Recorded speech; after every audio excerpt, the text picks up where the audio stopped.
Canada, Asia, America, Africa, welcome Asia to the pulpit Ntome, this morning. Pastor Fresh. Ndia, The Nyedo General Ja Superintendent now, of Mama Deeper Pe, Life Bible Church Agbedeto, Worldwide, Bible Hamia Pastor Pe, Dr. Osofo W.F. Gan, Pastor Kumoyi. W.F. Kumoyi. Praise the Lord. Kafu Kafu Nemaou. Our pastor said your hallelujah is too cold. Pastor I Benyape, said, Alléluia, praise elle the gomme Lord. akpa mebe, Kafu Kafu da Maou. All our newcomers Ameye yo 400, are so glad. yo le semian kole, ya pa la wujilendi ya jijom. I pray Me dogbe that dare mi this ata, day be ekben will be keke a ala, great day for na you nye of worshiping nkeke the Lord gande, in this le nyapa Life gbe Bible ome, Church la in gbede to Bible Jesus' hame name. ape, subo ya melindi ya All le over Yesu the pen kome. world, Keke online, blibo a 400 men, in yame every yo le continent, kame, every country, yame every yo le congregation, senkonye le every radio church di, le location. haume tepe My heart vuvu la. is with you. Me le And I mi, praise le my gbogbo me. Lord Eye me that do we're gbeda, here be together. apetola, ne And yira of mi akata de course, ju. our Eye Alpha wana, location. be We call ya it yira yo Abeokuta. mi le ho. Le abe okuta. Put those hands Ya together. kwasi pe na peto Yesu. Amen. Amen. I thank the Lord for Mi dak pe na dominion. peto la be na mi Fresh jedudu. dominion, Jedudu ye. full dominion, Jedudu blibo. and complete E jedudu dominion. ikele nogo. And I pray Me de as a gbedomda. result of Be the e me impact ke mi aho of jedudu ya pe this me crusade chonuo le and this jutopo service monya this kaka ya morning, me ya. I pray Di ya be that subo this eke wo mi le dominion la. will Me be bia be perfect, jedudu blibo permanent, ya. Ne perpetual noanyi, in every ne noanyi life la in mese me pa gbe me Jesus' cho yi name. da le Yesu pen As we komme. come to the Esi service ke mi ga today, vandi ya we pe still subo continue ya me nya ga poto the anoji theme, the ano subject, and jidudu the pe topic nyaya of me dominion. ko Before jidudu I tell blibo you what afima it ga is, glonu let's ike wa pray nyena mi together. amina mi adogbeda Father, fofo we thank you at this time. mi ga dakpere And we yi ya ta bless your mi name yira wo because we nko know ela be mi you're enye be worthy to be worshipped. eje And we be wa come subo to worship mi you ga va today. be mi We asubo le pray ndi ya everything melegbe we domda need be nu yo of the 400 mi dominion hian from heaven. acho You akpo pass jidudu to on to jipola everyone tu ena inscribed mi adometo de in siade every heart, tu e every deji sia life, jime in agbe sia gbeme Jesus' le name. Yesu pen komme And we pray, Lord, apeto our melegbe domda lives be nya pa will take gbe o la on a new power, na ayi de a do new pe koko strength,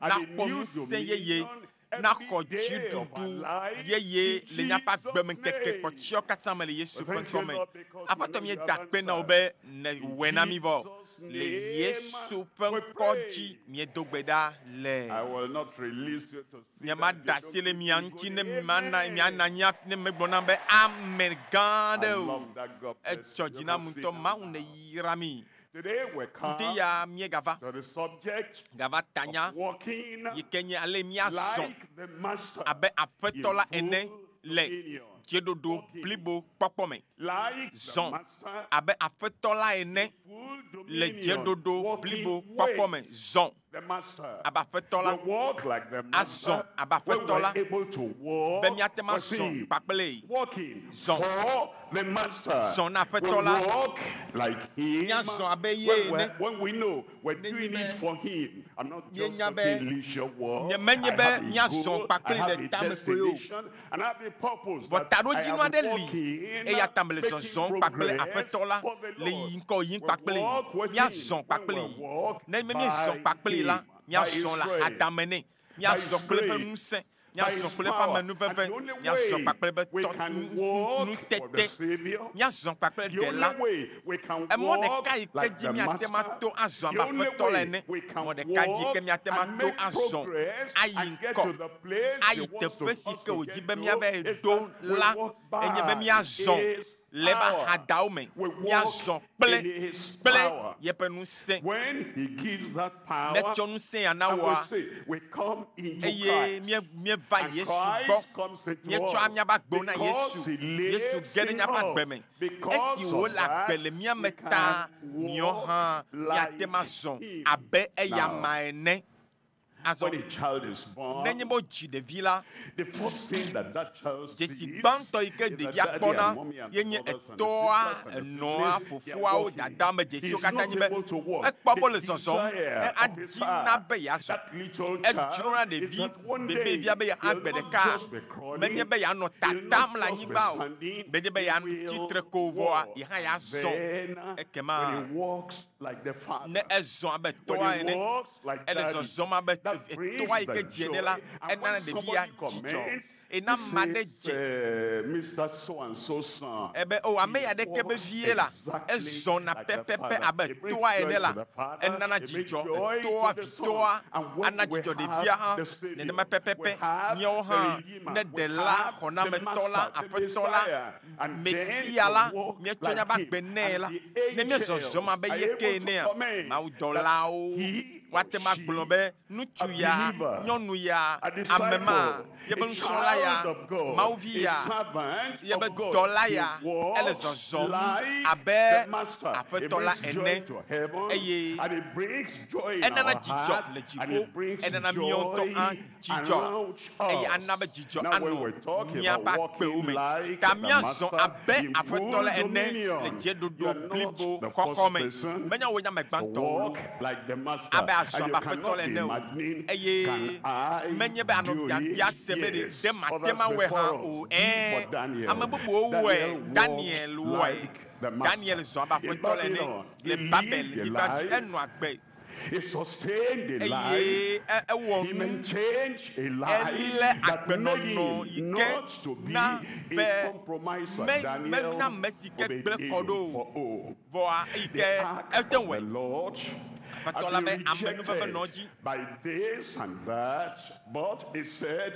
I Egblɔ be, want the representation of ma the Lord tsɔ to be aƒetɔ la in my home. That ne man nɔ walked with the ne nɔ Lord. agbenye And me. Moses, look at Eye Moses, ne gakpɔ everything Mose God hã, told him to do. nkpɔnu He yiwo katã did Mawu tia everything Mose be ne wɔ la according to the nu yiwo word katã aƒetɔ la of to the ne me ne Lord. wɔa We ewɔ can katã do ta it. míawo Moses amiate ma wɔe walked Mose like the zɔ master abe was the master. aƒetɔ la ene Isaac, ezɔ we na just aƒetɔ learned la about Isaac Isaac today. Isaac And egbe Isaac la listening to the míekpɔ father, eɖo to Abraham, etoa and like Abraham Abraham eye said, abe Abraham gblɔ be the God Mawu with whom I walk, si ke and he sustained me. He will send this angel before you. Si ke Isaac mesubɔ la, listened to that, and the joy in Abraham's eye heart dzidzɔ yi ke is nɔ that Abraham ƒe dzime la Isaac yenye be walked Isaac la zɔ with the master, and in fact ezɔ God abe said, aƒetɔ la I etoa know ene he will eye command his etoa tema children. gblɔ be They will walk ate ma and they will tsɔ obey gbedasi my ana voice. viawo And so ne woaɖo to Isaac nye gbe ye walked Isaac la with the Lord. ezɔ Noah, kpakple eƒe Mawu that Noa preacher Noa of yi ke nye righteousness, dzɔdzɔenyenye he be walked gbeƒãɖela for the Lord. eka zɔ He found kple grace aƒetɔ la in the sight of the ekpɔ Lord. amenuveve The tso Mawu gbɔ le the eƒe community, dumeviwo the dome place where le eƒe he lived dukɔmetɔwo was dome corrupt. eye togbɔ be But anyigba then katã gblẽ that hã man found ŋutsu grace ya in the ekpɔ sight of the amenuveve Lord. le Mawu gbɔ Isaiah I and hã the children ebe nye whom kple God vi has siwo given Mawu me tsɔ na were mu for la signs and ebe for míenye wonders dzesi kple in the nukuwo land. le He walked anyigba with the blibo Lord. la katã dzi Obadiah, he eye walked Obadia with the Lord. ezɔ And he kpakple had the aƒetɔ la possession, eye the woxɔ possession domenyinuwo of holiness, Kɔkɔkɔnyenye and be the domenyinu.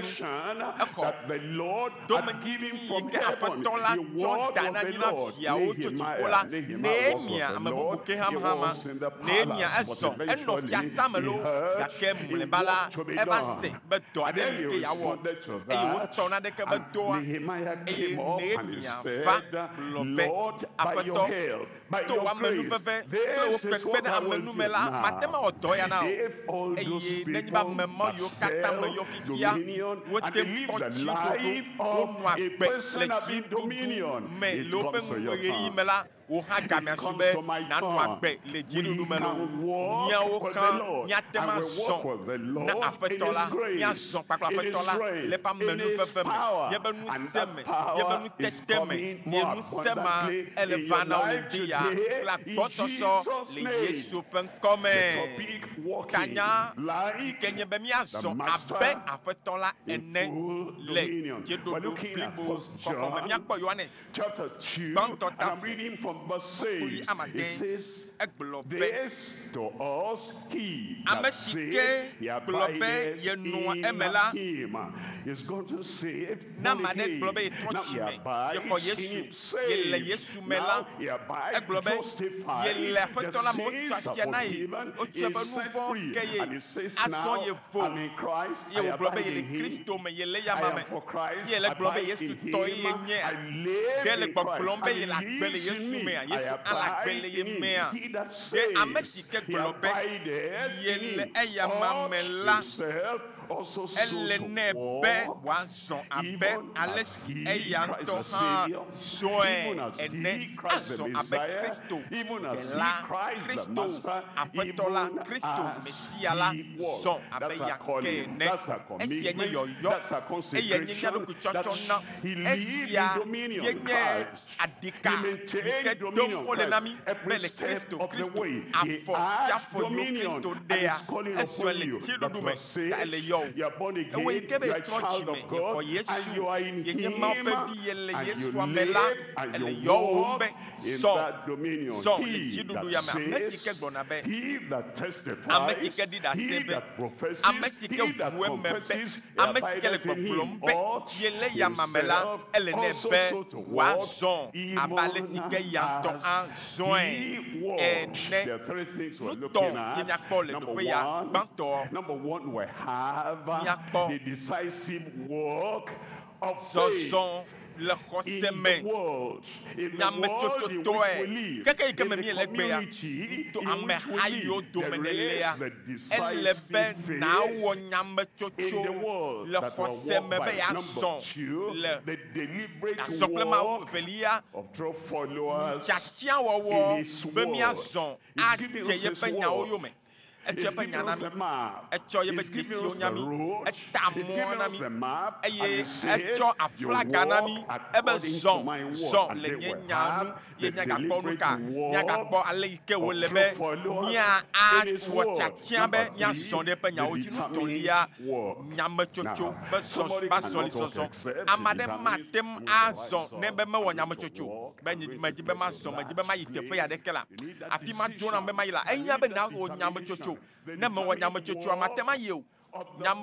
determined walk. Alors bas zoli zonzon les pe moji nya ba nu gbanto ajina me lectoro no tinue nu gbanto nyame chocho pe zonzon le khoseme koden te to velia tamaton koden te to velia tamaton e be mie le zonzon pa le nu paponu ke bom le khoseme me kanya me ma o me ka le zonzon le khoseme pipi ya me wiandrea pipi wiandrelia eglobe eyata ne amea del Christo mela enya memao miao ya amea ya o le Christo me o trojime o dasilo po nouveau nchi jojo me ye gedewo me agbeye suosi ebe eyata ne amea del Christo mela eya nyenu wowo ye kokoto la nouvayi poda nuo katan zu yeye ega na minya le tanne ame konete to velia tanelia pepe wieto ebe mi eke ebe amesi ebe mi ke esi khosepe gbogbo ma ke le miasi mi ame yo tron di miasi la abale siko ngule di nebe na mekwese eyata mefonu do miawo kan mi khonesena eyata mi gbulanya ha pepe wie nyilia ebe si ke mi le anku de nu si owo pona lanu o ke nu si owo mo pona unchi o la bom ho wa wo yo le didim je si yo le wo la hadamena no me yo kata le jojom le keka me gbela be mi o mi me pona nu ma o nu ka mi pona feto la bom nya bon ko no na delaji nya bon ko no na hona me tolaji nya bon ko no na mesi ke chen kona mi aji eye ale o dafo nene ma mi ho me ya dafo e ma ale ke o swazon lia nene ma mi ho me ya zon e ma mi me pona nu si o pona la o ke bom nu si o me pona o la bena nu si o pona la me sena inada o nu yo ma enu abayi ke nu si o me pona o la nu si o chakada mi egbe nu siwo de anya be susu raga nu siwo de nanya be susu raga la be Bible be wonye nu siwo nu la ba yi ke bom la nu siwo me kpona o la onu anyi tegbe nenema miatem azon le xɔse me ma e xɔse ya ye ke demi xɔse ma ke ye kplɔ mi va fiaɖuƒe la me be wadzra mi ɖo le Mawu fiaɖuƒe la me miawɔ nyamesoso azɔn le xɔse me nu etɔ̃ mawoa miegblɔ be nyametsotso ƒe zɔzɔ ƒe azɔlizɔzɔ le xɔse me. Nu velia, aleke miazɔ bibitɔe le mia fofo be xɔse la me. Nu tɔ̃lia gbe sia gbe ƒe azɔlizɔzɔ esi ke miasi ɖa le xɔsemanɔsitɔwo gbɔ gbã nyametsotso be xɔse alo nyametsotso be azɔlizɔzɔ akplɔ alo azɔ ɖe ame siwo do ŋkɔ na míaƒe afɔtoƒe. Yesu zɔ tsɔ kpɔɖenu nyuitɔ tsɔ va na mi ale si mianɔ agbe ɖo, ale miazɔ azɔlia ɖo, ale si miaɖe afɔ ɖo, ale si ke miawɔ ayi ŋkɔ le Mawu fiaɖuƒe ya me ɖo. Enye ame yi ke dze ŋkɔ na mi Hebritɔwo tade kpekpe 8 ebe to Hebritɔ ta ade kpekpe 8 elabena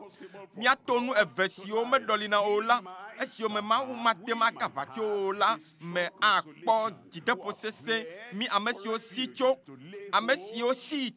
bena mialé mɔkpɔkpɔ si wotsɔ ɖo mia ŋkume la ɖe asi sesẽ kpekpe ya me 19 eye mɔkpɔkpɔ ma le mia si abe luvɔ ƒe seke si ke li dedie eye wò sesẽ eye woyina ɖe xɔmetsovɔ la ƒe emelɔƒo la me ene. Kpekpe 20 gblɔ be afi si Yesu yi ɖo le mia ta abe ŋgɔnɔla ene. Enye ŋgɔnɔla me si dze ŋkɔ na mi, me ke dze ŋkɔ na mi. Yesu dze ŋkɔ na mi, ewɔ nuwo katã be adze yetɔ Mawu nu. Ta miame yiwo dze yiwo me la, ele amia yɔm be mia adze ye ke miaƒe ŋgɔnɔla ƒe afɔtoƒo ame si ke va zu nunɔlagã le Melkizedek ƒe ɖoɖo la nu yi ɖe mavɔ ne ate ma wɔea awɔe le nu ka xɔse me. Miawɔ esia to xɔse me, xɔse ke nɔ me ye wotem ɖu dzi, wotem ɖu dodokpɔwo dzi, wotem ɖu tetekpɔwo dzi, eye ke wova ɖo mɔ dze kplia nua, ewɔ tiatia be emɔ nyuitɔe ya yato mɔ ya dzi ye toa do nu sem nenema pɛpɛpɛ. Galatiatɔ ƒe agbalẽ ta 20 kpekpe 20 Galatiatɔ ta 20 kpekpe 20 egblɔ na mi bena woklam kple Kristo ke ne mele agbe la meganye nye le agbe o. Woklam kple Kristo mate ma zɔ abe Kristo nenye be gadzena ɖokuiwo nu o. Ne eyɔ fu kpakple ɖokuinu dzedze ɖokuidodo dzi glodzo la mate ma adze Aƒetɔ la nu o. Yesu bɔbɔ eɖokui, Yesu tsɔ eƒe agbe tsɔ na eye wòtsɔ eɖokui tsɔ nuwo katã tsɔ na ebe metsɔ nuwo katã tsɔ na nye ɖela yayratɔ ma. Ekpea ɖokuidodo ɖe dzi menɔ me o, ɖokuinu dzedze mele me o. Anɔ ɖokui dom ɖe dzi atutu Mawu ɖe akpa ɖeka be yekoea menɔ me o. Ekpea alé fu Mawu ema adabi Mawu ŋuti agblɔ be Mawu kpɔ nyemehiã be afia nu mo nye ŋutɔ menye vɔ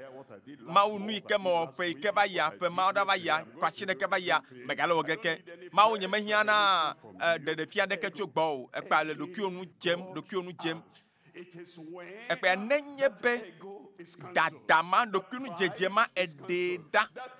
ɖokuidodo ɖe dzi glodzo Adam ƒe dzɔdzɔme ma le me eɖe ɖa hafi ko ate ma zɔ kpakple Aƒetɔ ebe woklam kpakple Kristo ke ne me le agbe la menye nye le agbe o ke Kristo ye le agbe le menye ke Kristo menye ɖokuidodo ɖe dzi o, menye Adam ƒe dzɔdzɔmea o, vɔ Kristo ye le agbe le menye ya agbe si ke mele azɔ la ebe me le agbe le Mawu vi la ƒe dzixɔse me, ame si ke lɔm eye wòtsɔ ye ŋutɔ ɖokui hena ɖe tanye ke nu velia míagatu kple teƒe ya ye nye nu ka aleke míazɔ bibitɔe le mía fofowo be xɔse me zɔ bibitɔe le mía fofowo be xɔse la me ekpea ame ɖewo li yewo xlẽna nyadzɔdzɔwo eye womenya nu si ke woxlẽ le nyadzɔdzɔa me o woxlẽ Abraham ƒe ŋutinya woxlẽ Enoch ƒe ŋutinya Abel ƒe ŋutinya Noa ƒe ŋutinya Sara ƒe ŋutinya Isaac ƒe ŋutinya Yosef ƒe ŋutinya woxlẽ ŋutinya vovovowo ku ɖe Mose ŋuti be Mose bila be ɣeyi meli ne maƒo ƒoto dometɔ ɖe sia ɖe ŋuti o wonye mía fofo le xɔse me biblia ya tɔ mi gblɔna be mía fofowo be xɔse yewo tsɔ ɖo ŋkɔ na mía be míakpɔ ale si ke ame bubuawo zɔ ye womesrɔ̃ nu yi wɔm ame buwo le o tsɔ nɔ agbe o ao vɔ wozɔ le xɔse me wozɔ le mía fofowo be xɔse la me be woatsɔ kpe ɖe nu aɖo ŋkume na mí ta ne wò hã ebe yeazɔ ayi ŋkɔ azɔ akpɔ dziɖoɖo ele na wo be nazɔ bibitɔe le mía fofowo ƒe xɔse la me Romatɔ ƒe agbalẽ ta 4 kpekpe 12 Romatɔ ƒe agbalẽ ta 4 kpekpe 12 egblɔ na mí le afi ma bena wòanye fofo na aʋatsotsotɔwo hã ame siwo metso aʋatsotso me ɖeɖe ko o hafi ame siwo zɔna le mía fofo Abraham ƒe xɔse mía fofo be xɔse ame siwo zɔna le mía fofo Abraham ƒe xɔse si le esi le aʋamatsome la ƒe afɔtoƒewo me kpekpe 10 egblɔ be eya ta xɔse me wòtso ɖeɖekpɔkpɔ xɔse me agbe dzadze nɔnɔa xɔse me wotona nɔnɛ ebe ya ta eme wòtso bena wòanye le ame nuveve me ale bena mi magatsɔ míabe xɔsewo ada ɖe tsɔtsi xɔ me kɔ asi ɖe agbe adzo yi aƒe me ƒoƒlo ao bom la ne edzo le tsɔtsia eyi dɔ mea xɔsia le me o eyi asimea xɔse le me o ele amehawo domea xɔse le me o azɔ le ale si ke wòtsɔ nya na mi la nu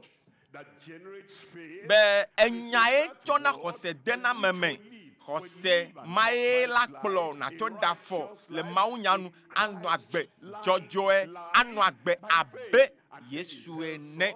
eye dzi gblɔ be eya ta ebe le xɔse me bena wòanye nu ka ame nuveve nu bena nugbedodo na li zã na ƒome sia ƒome menye ame siwo tso sea me ɖeɖe ko o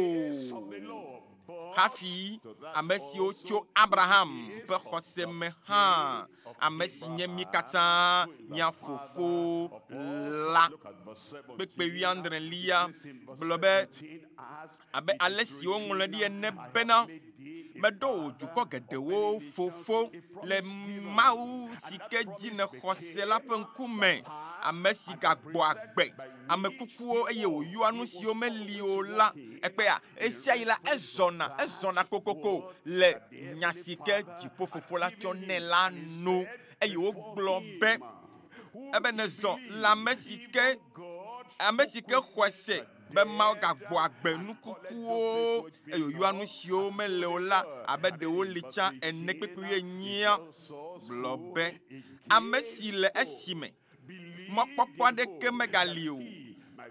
ekpɔ mɔ le xɔse me bena wòatrɔ zu dukɔ geɖewo fofo abe ale si wogblɔ nɛ ene bena ne nenema la nye wò ƒome kpekpe 20 egblɔ na mi be eye mekeɖi le Mawu ƒe ŋugbedodo la ŋuti le dzimaxɔse me hã o mekeɖi o la mekeɖi le Mawu ƒe ŋugbedodo la ŋuti o le dzimaxɔsetɔwo dome o ne be yazɔ le dzimaxɔsetɔwo domea ne be yazɔ le trɔ̃subɔlawo domea eye awɔ nane le wo domea eye wodzina be yakle ŋkudoa bena melen wo to wo gbɔ kpɔm o ta wo ya makedi le xɔse me o ma be ŋgbedodo nu o ke bom ali ke le xɔse me ebe tsɔ bubu na mawo kple vɔvɔ ɖekelia eye wòkpɔ kaka ɖe dzi blibo bena ekpe ne ŋdzi be azɔ le xɔse mea ele be kaka ɖe dzi blibo nanɔ me o aɖo kaka ɖe dzi ɖe mawo ƒe nya dzi be mawo ƒe nya exɔ asiwo nyawo katã eƒo ta na amegbetɔwo ƒe nyagbɔgblɔ katã ele be kaka ɖe dzi blibo nanɔ me o be woƒe nyagbɔgblɔwo keke ame ƒe nuwɔnawo katã menye naneke o keke ame ƒe nuɖoanyiwo katã mele ɖeke me ŋutɔ kura o ke boŋ mawu ƒe nya ye nye nuvevitɔ ase gɔme be keke ame tɔwo ƒe ɖeklemiɖeɖe nyametoto katã mele ɖeke me kura o negbe mawu nya ɖeka koe nye nu xɔasi nuvevitɔ exɔ kaka ɖe dzi blibo bena no si ke be ŋgbe wòdo la nu kake nyametsotso ma nenɔ me o be nu kake la dzɔ nu kake la gblɔ o nu kake amewo la gblɔ ɖe ŋutinye hã la ne dzi be yeazɔ le xɔse mea eɖoa ɖo kaka ɖe dzi blibo be nu si ke ƒe ŋgbe wòdo la nutete le si be wòate ma wɔe hã menye be wòya na zɔ le xɔse me azɔ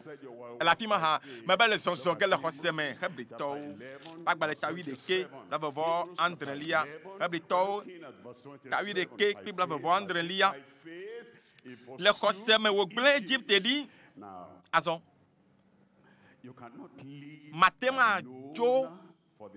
le manyamanya gbɔ ayi ɖe nu siwo nya gbɔ ne xɔse me le me o kpɔ ɖe nu ne kpe ɖe ŋutɔwo ɖe li ame yi ke doa nu se o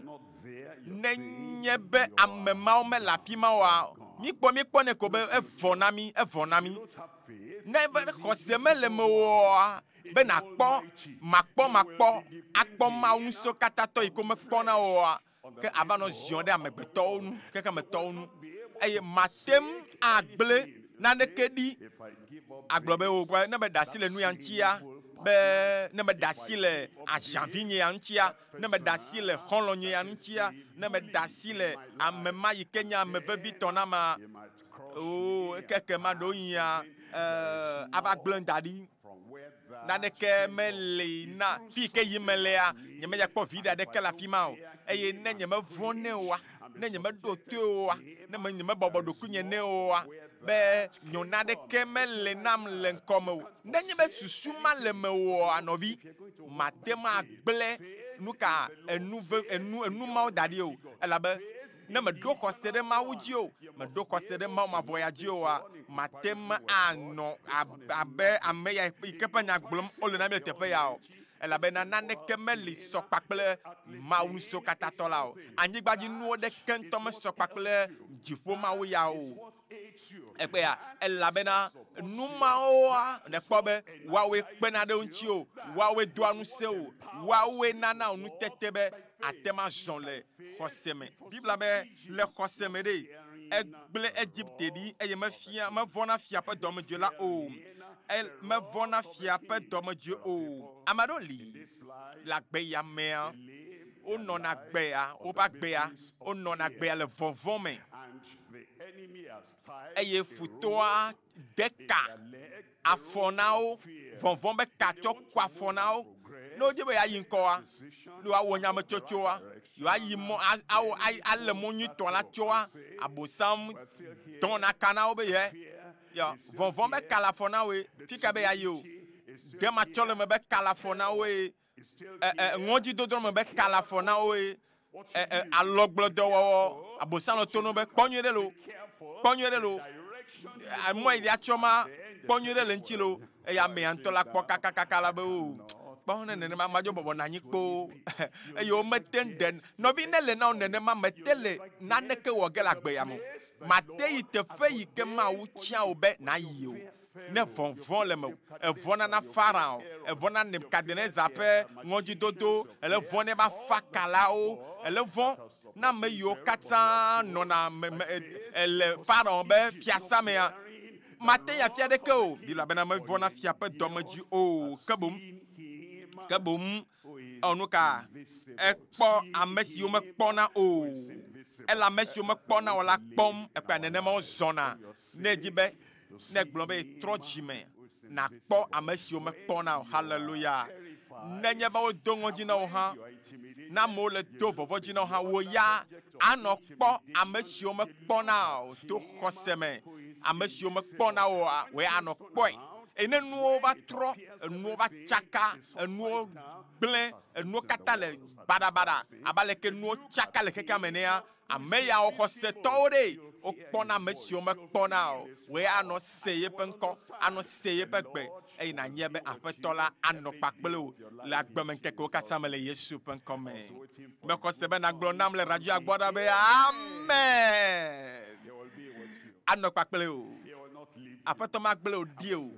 Eye nenye be nekpɔe la, wo ya nekpɔna ame siwo mekpɔna o la, ŋusẽ kple nutete la nɔ ge ɖe agbo me sia yi le Yesu ƒe ŋkɔ me.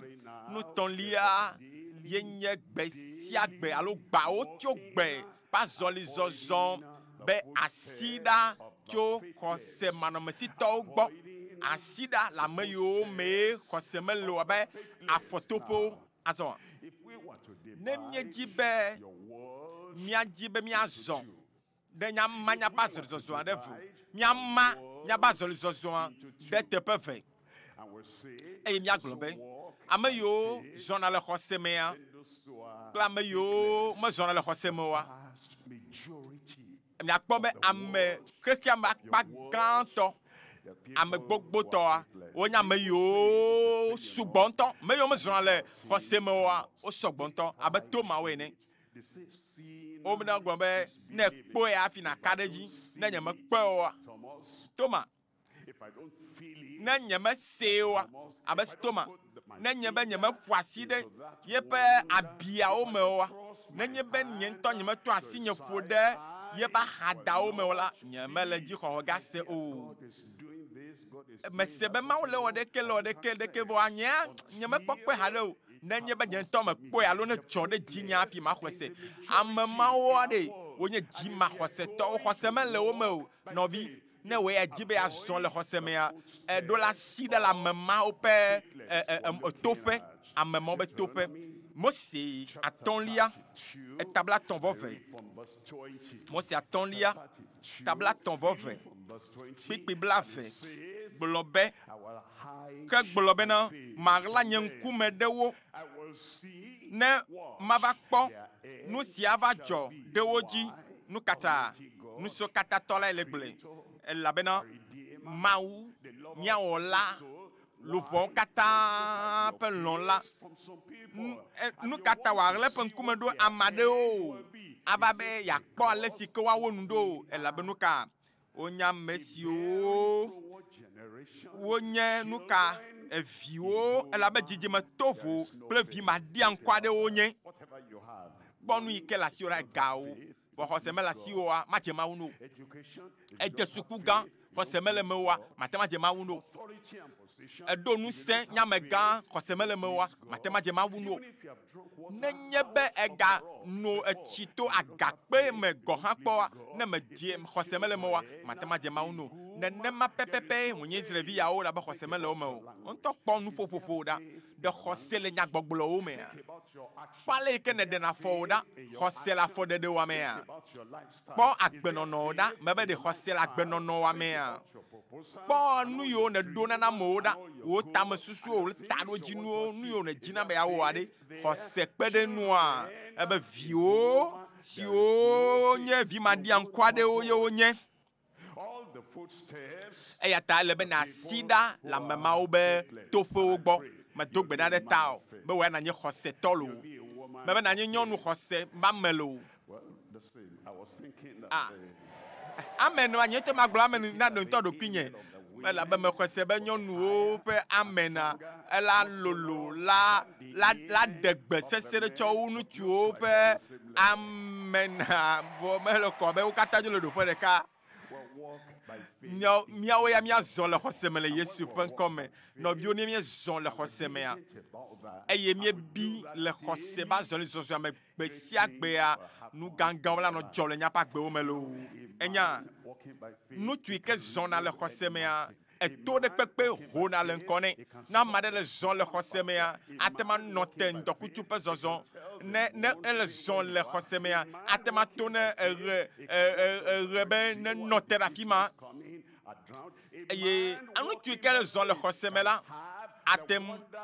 axɔ Mawu ƒe nukunuwo le eƒe agbe me gbe sia sia gbe enye ma zɔn le xɔse me lo mebe ateŋui mebe ateŋui la eye ava me na le wagbe me akpa velia na Mawu nya akpa velia na Mawu nya le ŋku ɖe nyam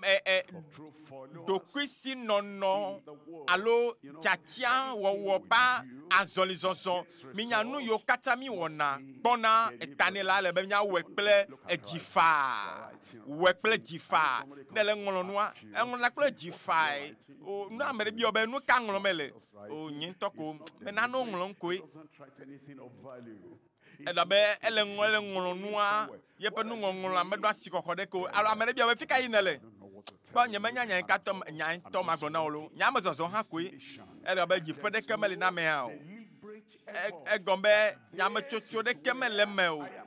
be mayi fie ɖeke o nyametsotso mele me be manyi nuya ɖeke o nɔvinye ne be yazɔ akpɔ dziɖuɖu kple ŋgɔgbedede le me la eɖo la wɔe kpakple nyametsotso awɔe le Mawu ƒe nyanu nu gbãtɔ yi ke matsɔ fia wo le afi ma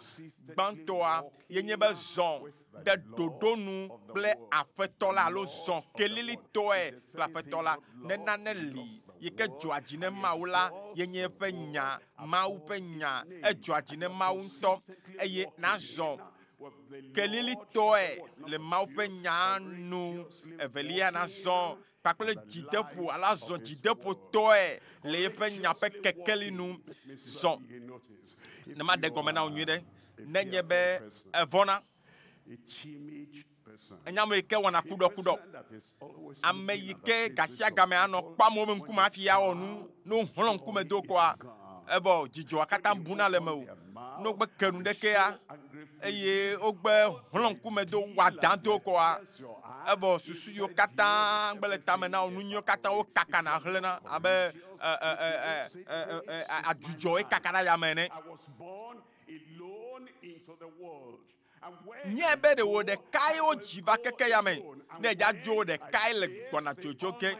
ta nye ɖekae dza va nɔ Mawu ŋusẽ katãtɔ la me ŋkume nye kpakple Mawu ve dome nyawo dza va nye gbemagbe ta ame yiwo katã le do dzi kaƒo na woa wome gbɔna vava ge ava gblɔ be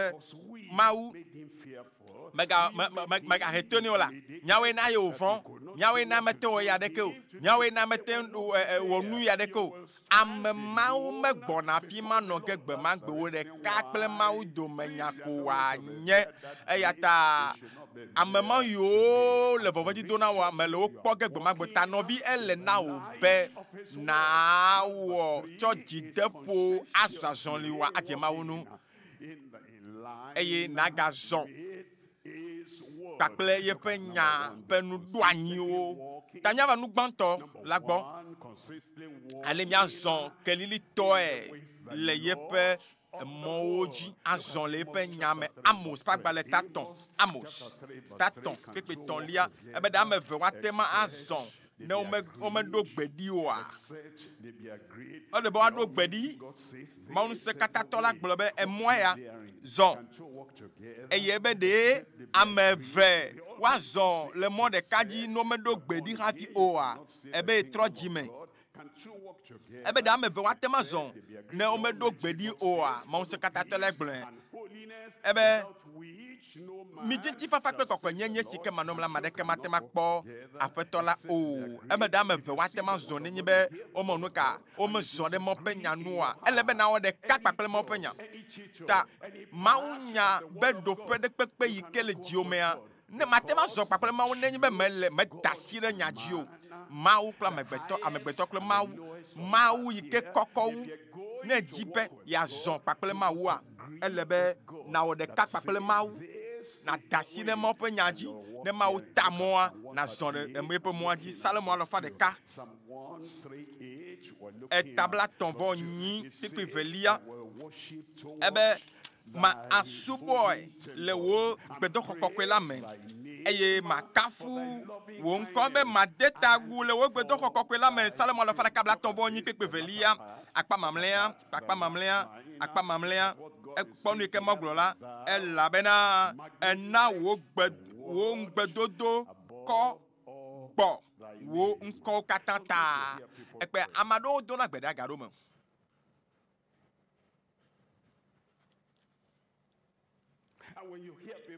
Eye ne esi amewo le gbea dom ɖa, woyɔna Mawu be ŋkɔ.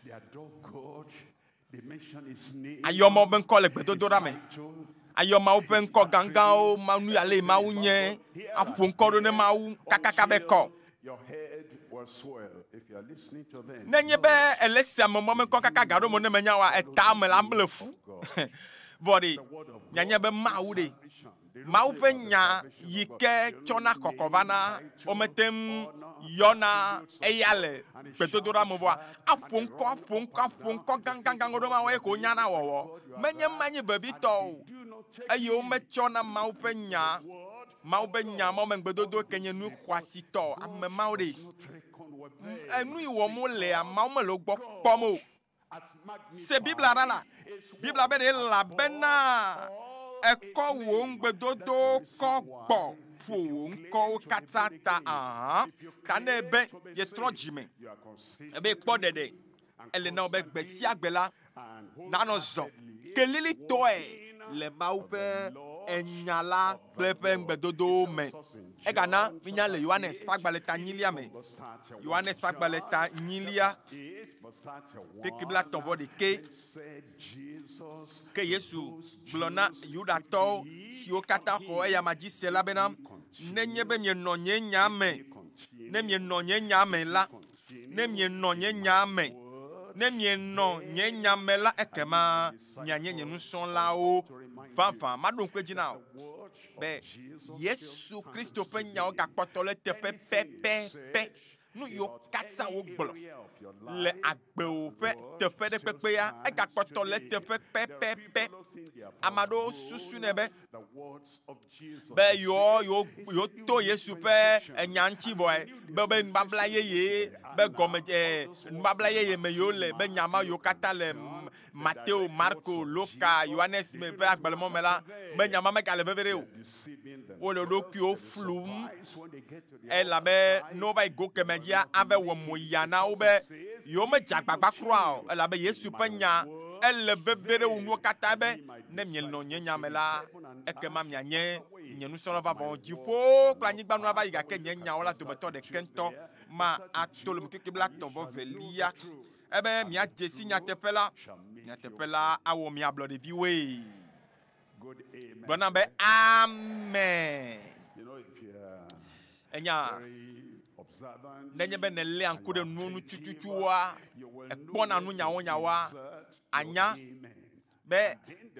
anya nu yi ke le amen gbɔgblɔa me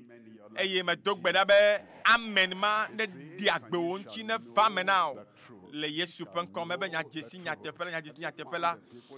ɖe miedzesi ame aɖewoa abe yewo nye kristotɔ vɔ medzi be adzesi nyateƒea o eye ne woƒe agbe ƒe ɖoƒe ɖe lia o gblɔna be o Mawu nye medzi be nakasi teƒe ya ŋuti o la teƒe ya megava fi ma o ƒome ƒe akpa dzi srɔ̃ɖeɖe ƒe akpa dzi agbenɔnɔ ƒe akpa dzi Mawu ema ya megaɖe mɔ ne Mawu nyagblɔla o akasi teƒe ma ŋutɔ dzi kura o nyame va na gbedodoɖa ye nyame va na ŋusẽxɔxɔ ye enya nenye be le dzi Mawu ƒe yayra ɖe ne sra le agbewomea ɖe nɔvinye dzesi nyateƒea eye ne dzesi nyateƒea edzi nyateƒea elɔ nyateƒea enɔ agbea le nyateƒe me ye me da asi ɖe alakpadadawo dzi oa ame aɖewo alakpadada be nya dzi xɔse dzɔa dzi na wo tsɔ wo yi ke maxɔ mɔ ƒe nya dzi se eye wogblɔ be aƒetɔ ɖe agbenya ƒe ɖoƒe ɖe li ke nyemekpɔ nya leke tɔ ku ɖe ŋuti oa Mawu ɖe fiam la Mawu na ame ne kɔ nam la ebe ɖe ne dzesi nyateƒea nyateƒe le wɔ ablɔ ɖevi. Somebody there will be Amadela atrɔ ablɔ ɖevi lo. Minya yaɖo yiwa mi be mi trɔ dzime mi xɔ Yesu vɔ lo mi xɔ kɔkɔnyenye hã. Vɔ gaɖo mo wa gbɔgbɔ kɔkɔea le mia me. Vɔ nanewo gakpɔtɔ le mi da ɖi. Nanewo gakpɔtɔ le te mi ɖe to. Nanewo gakpɔtɔ gale ɣe mi ɖe megbe be mi ma kpɔ dzeɖuɖu blibo eye nenye be ese Mawu ƒe nya se Mawu ƒe nya dzesi nyateƒea nyateƒe me la wɔ ablɔ ɖevi medo gbe ɖa ɖe ta le ŋdzi kanyia be ne nane gakpɔtɔ li le agbewo me le wo da ɖe teƒe ɖeka togbɔ be xɔ Yesu yenye kristotɔ ɖeke kple ɖeke hã ne nane gakpɔtɔ le wo da ɖe teƒe ɖeka me te le ŋkɔ yi me o la eye mekpɔ dzesi Mawu ƒe yayrawoa di ya Mawu nena dzesi nyateƒea lo ne dzesi nyateƒea aƒetɔ la ŋutɔ to be ŋusẽ mea aƒetɔ la ŋutɔ to ƒe amenuveve mea aƒetɔ la ŋutɔ egbe la ana be na dzesi nyateƒea eye na vo keŋkeŋ le Yesu ƒe ŋkɔme nuvelia yi ke nyakpɔ le fi ya yenye ale miazɔ dzideƒotɔe le aƒetɔ la ƒe nya ƒe kekeliwo nu nuvelia ma zɔ dzideƒotɔe le Mawu ƒe nya ƒe kekelia nu leke mia na be ŋgbedodo yiwo katã le Mawu ƒe aƒe mea wòava me na mi o ebe aƒetɔ me wɔ nyametsotso azɔ aƒetɔ me se wo nya gbe eye afi sia afi ke ma yi la le kɔasi ɖe ya mea matsɔ nya atsɔ de dɔwɔna me ye ŋgbedodo yiwo katã nya ɖokuitsɔtsɔ na yiwo katã ye mewɔ le teƒe ya aƒetɔ enu yiwo katã me ŋlɔ le gbɔ le ŋdi ya gbe la matsɔ de dɔwɔna me vɔ ne ewoe matrɔ yi aƒe me vɔe ye futɔa anya be ne wɔ nyametsotso gãgãwo da ɖi be yawɔ ɖe wo dzi anɔ teƒe le agboa mɔnu eye ne va wezɔ yɔ ebe xɔ dziɖuɖu alo ebe xɔ dziɖuɖu blibo tɔgbɔ le aƒe me ɖo mi nɔ teƒe le aƒea me eye wola di be yɔ ado ŋɔdzi na o eye wola to nɔ be ɖe fefe ma yiwo miewɔna tsã gbegblẽ ma yiwo miewɔna tsã ɖe eye ebɔ kaka yiwo gbatɔ ƒe nyawo dzi kɔa vɔvɔ̃ ge ɖe me o ɖe matsɔ le me gage ɖe me o abe gabume tsã nɔvi nenye be mele nua sese ɖe oa nɔvi nye ne metso nyame oa be ɖe o etite ŋdza aya te ƒo nye azɔ me gbɔ va tso takpekpe ya mea meɖo la aɖo to Mawu koe nye magavɔ amegbetɔ o mazɔ ɖe Mawu nya ƒe kekelia nu nɔvi nye afi ma dziɖuɖu la va na wòle ma eye futɔwo katã agbɔgbɔ ɖe megbe eye wola gblɔ be ŋusẽ yeye va na me ya ŋutega yeye amenuveve yeye va me ya ƒe agbe dzi eye ele kɔ abe megate ma kpa nya kpakple o akpe nya kpakple o medo gbe ɖa be aƒetɔ la nena ŋusẽ ya kple amenuveve ya le ŋdzi kanya le Yesu ƒe ŋkɔme zɔzɔ dzideƒotɔ abe Daniel ene Daniel tso nyame be matsɔ fia ƒe nuɖuɖu yiwo ɖana le fiasa me o la aƒo ɖi eɖokui o nyawoe Babel nyigba dzi la enu dziŋɔ yiwo wɔna eye Daniel wɔ nyametsotso be agbe ɖekae le asi manɔe kple nuka dzideƒo eye nenye be woyave le nu agbe wa le vɔvɔ̃ jojo nyanyanya eye metem wɔ nyametsotso eye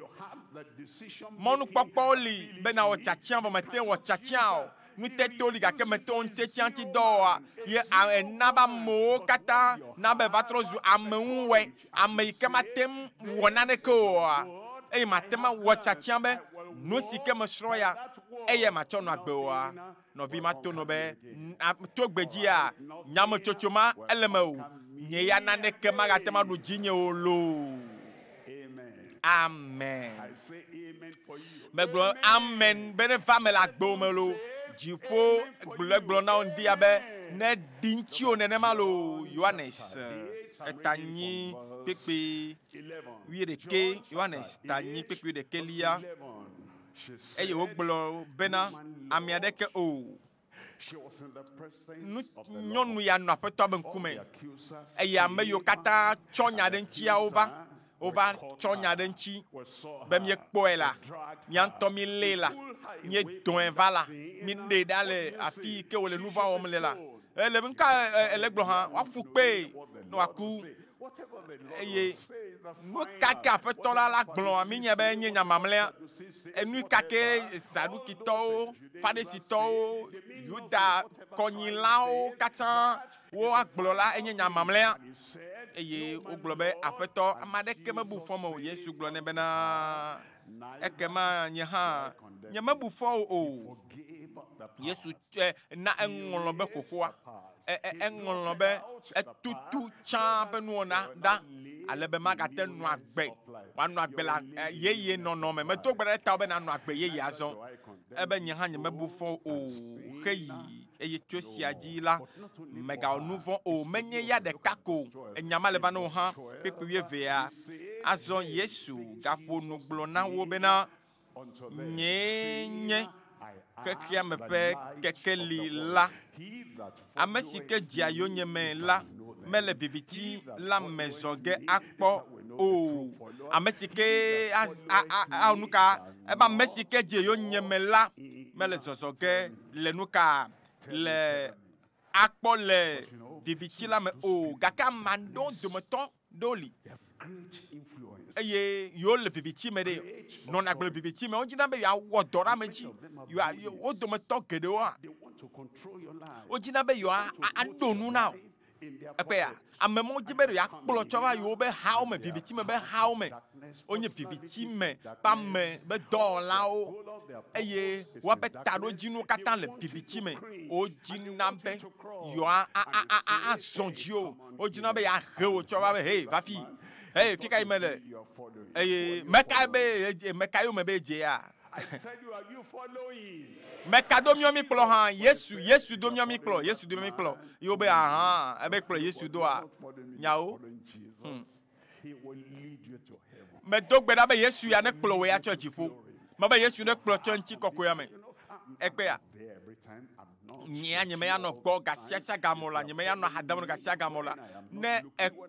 nye be enye pastor yome ne dze la nya nye me le gbɔ gasia gamɔ anɔ mawo nya gblɔm na wo ɖe nɔvi ebra nya be Yesu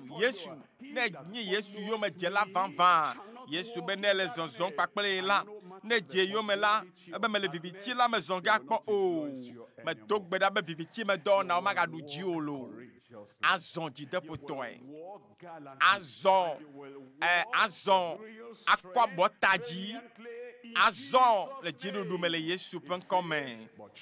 ebe ke bom la akpɔ agbe la ƒe kekeli nutɔlia yi ke nya kpɔ le afia yenye be miazɔ nyawo aŋkɔ aɖe ɖiɖitɔe le yeƒe enya nu ne wɔ nua kple aŋkɔ aɖe tɔ nyenye la edziwo la nɔ nua gbɔ susuwo la nɔ nua gbɔ ametsiɖoa katã enua la nɔ susu me na o manɔ ɖe ŋku le mia kple ɖusiwo awɔ nua kple aŋkɔ aɖe ɖiɖi kple nyawo toto ŋkuwo manɔ nu bubuwo dzi o ebe eya nye mɔa eye na wɔ nyabetsosoa aŋkɔ aɖe ɖiɖitɔe be yazɔ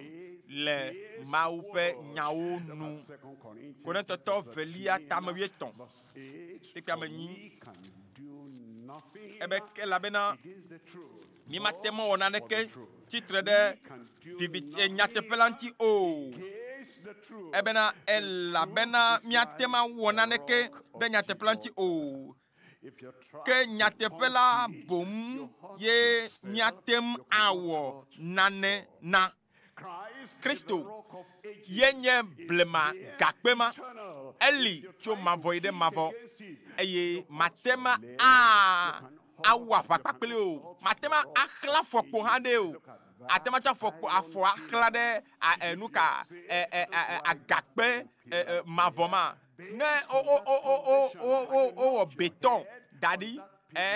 ɖe poto ŋuti tɔ da ɖia ne va be akhla fokpo na béton on to koe matema wona neke a titre de ma ou pe nyatepelanti o ele pe ya nyatepelia eli koe ebere mi matema wona ke de nyatepelanti o ke nyatepela bomye nyatem awo nanena me to gbere ta o no wa gbe nono onu ona wa fodede wo nu ona okata wo okata na ma nyatepela le Yesu pen comme Daniel. Mais donc Daniel dit, donc Mose dit, donc Obed Edom dit, donc Noah dit, donc Obadiah, Esaïa, donc Nehemia. A même kata o zole Dieu du blibome. Wa we nyam meyo, wa nyam soso. Be ya zo de mau pe nyatepela nu e ya ta okpo Dieu du Daniel.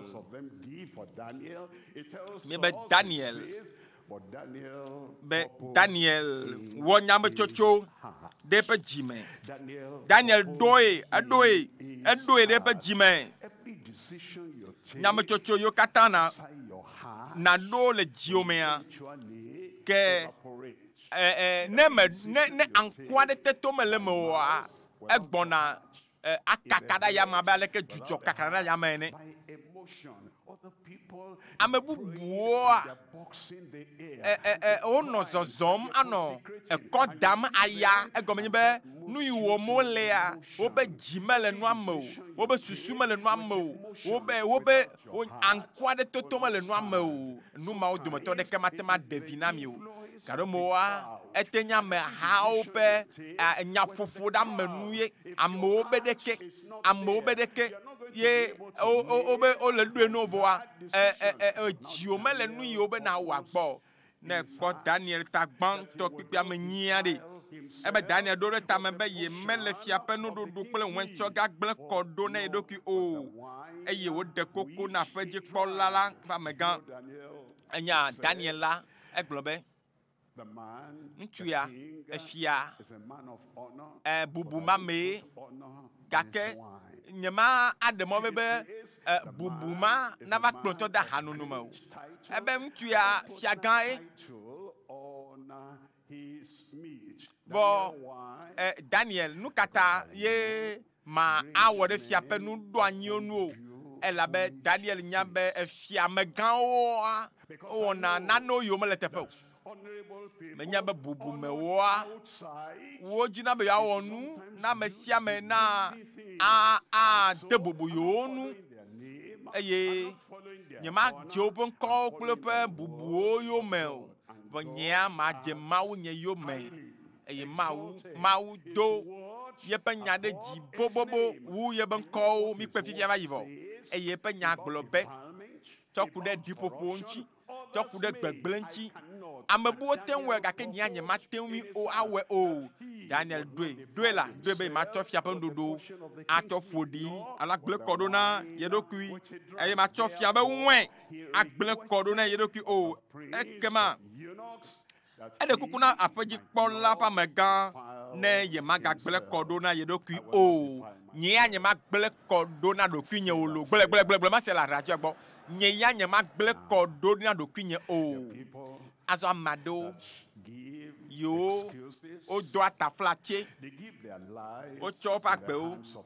John denashina mambubu o be pastor pastor benye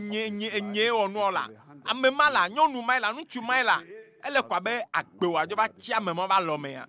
be ntu mai wona no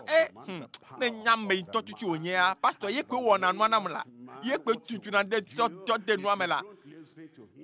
amema ne me dote o au no vinye dola ne satana ko va ye won to ne chonyamere magble kodona olo mebere gbogbo ye ba me o satana me dodo de ke me ponu sen la agble kodona o ye pe gbolo ma ba gble kodona o ta nyam tutu ale gbo blebe nyam tutu ekpo de gbonye ble ma se la be nyam tutu ekpo de gbonye menye wawe o mega no globe amemai na wawe na eye na mega no nyama glonke o mega no nyama glomo be wawe na megbe churchia mega na megbe churchia wonto e de megbe epe nya legbo nyama chocho legbo wonto la wo chachia be ma welo nyama we o bo me nyama we ya ma wa we o azon olo elebe na wo nyama chocho ta wo nyama chocho mele agbe wo de mela mebubu pa lomo nko yiwa ma mebu ba lomo wele o mele ntu de ba lomo la be tepe ya mi ko be Daniel nte doe to ayi ji mela fima enu ayi ke tiobe fumo na fima eye afi okole ke tio de Babel nyigba ji o ele ejuro nyigba ji eye ejuyi keme tron subo le nu gbegble wo le vo Daniel doe de tamebere le keke danye nu gbegble o kakade mododo ji ha enye Daniel ya nye mele ko gble godo na do kunye o eye onyame chochoma be ma cho fiape ndododo alo fiape wen a cho gble kodona ye dokui o be to gbeda be wape nu gbegble ma gede nu mena o lo keka me to wape wen ma o katan voyez la publicité, les radios, les télés, me gagne non nous am bubu me ka nous ne fin ami ade kanto nous ne alors tenya me ganto e to le cho publicité fa nyawo ya nyawo chacha be mi ma fodi mi ado kuolo mi ma chona ne kala fodi nya do ku o eye ma o nyama chocho be nyama fodi do kinya o jedu do papo e ma ba jedu do papo wa e ma jedu do papo la si over nyankwa de toto ba zolizonzon pleye pe nyao diwowo nous ton lia le ma o nyama azon nyakpo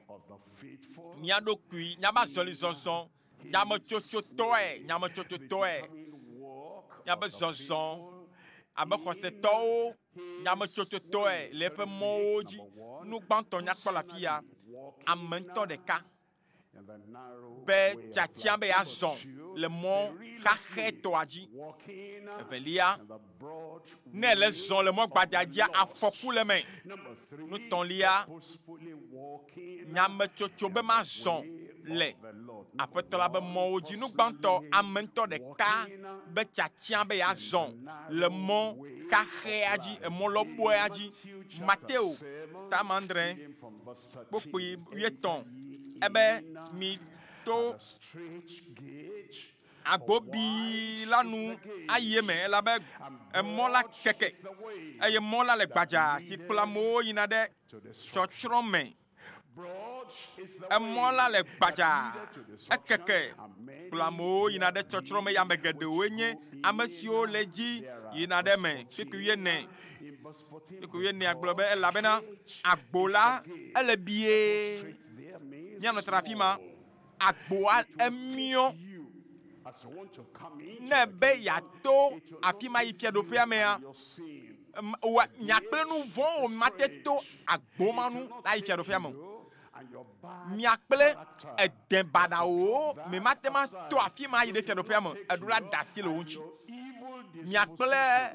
nous fondi wo la ni matema to potruma nu la ide ifia do pia mo la agbola ele bie mola kaka moi jan moi kaka